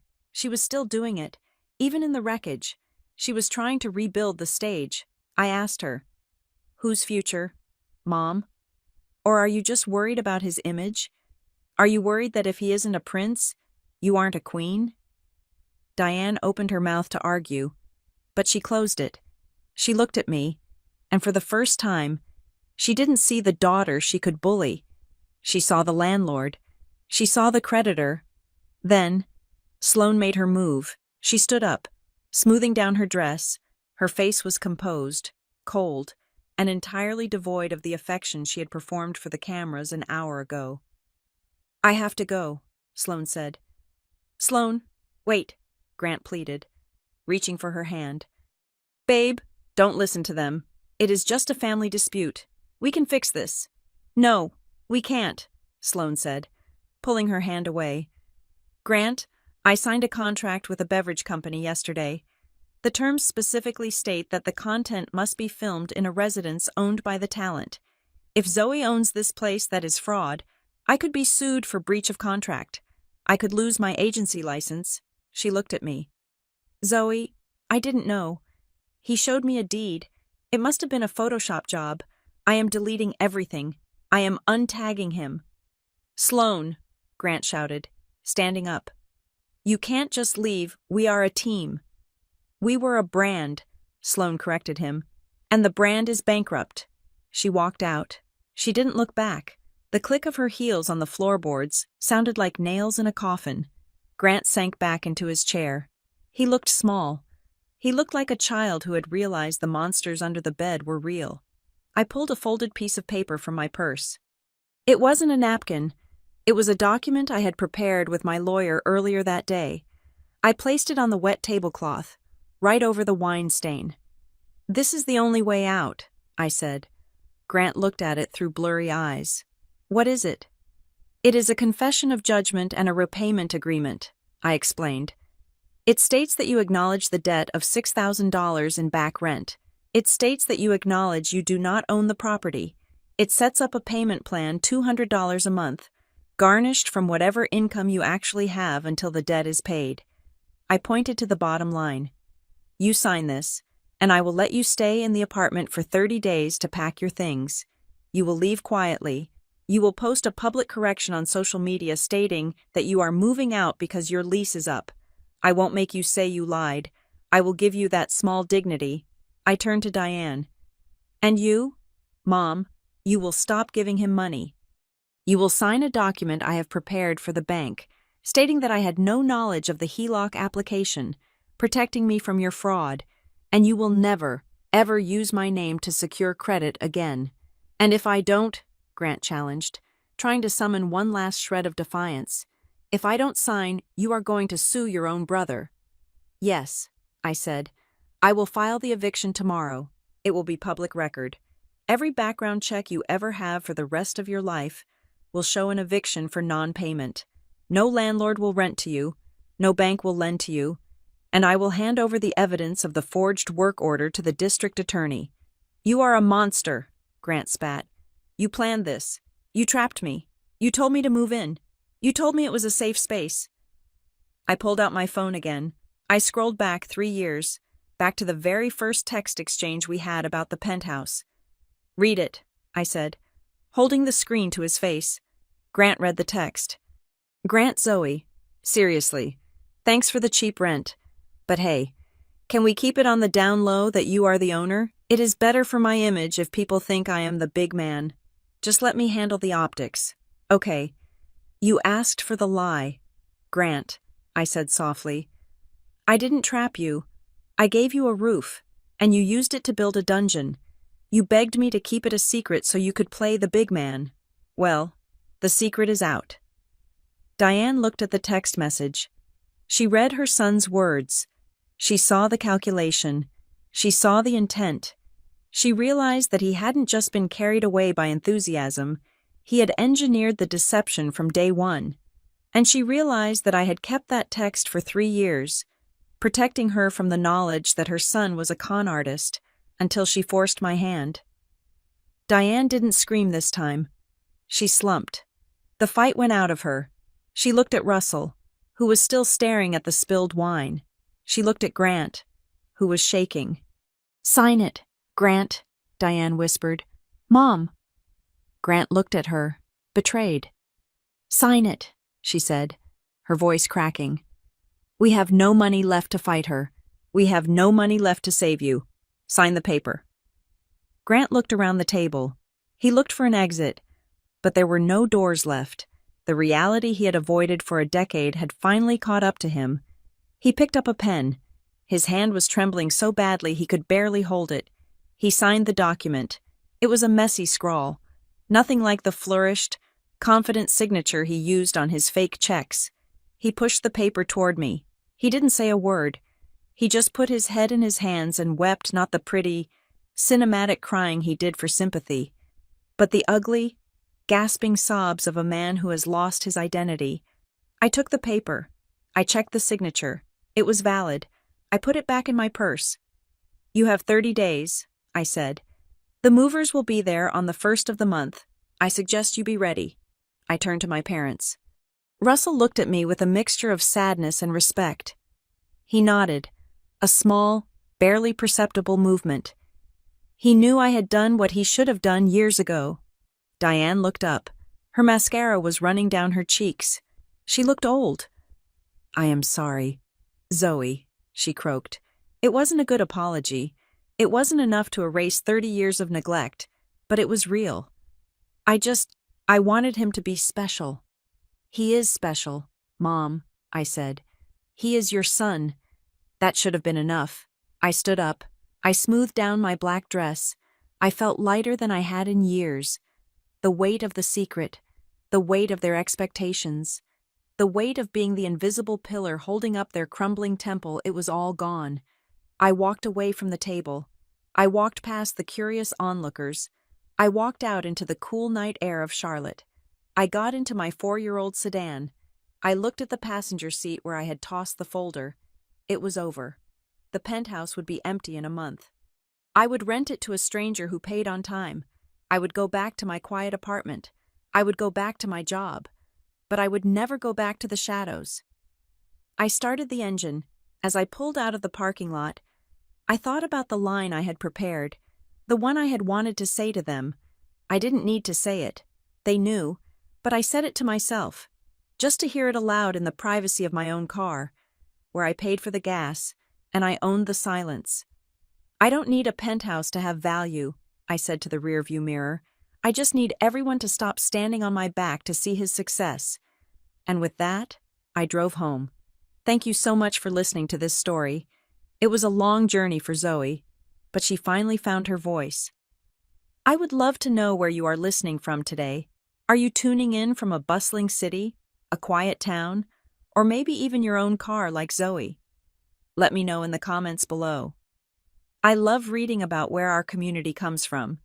If you enjoyed this story and want to hear more revenge dramas, please subscribe to the channel Maya Revenge Stories. Hit that like button and smash the hype button to help this story reach more people who need to see the truth win. See you in the next video.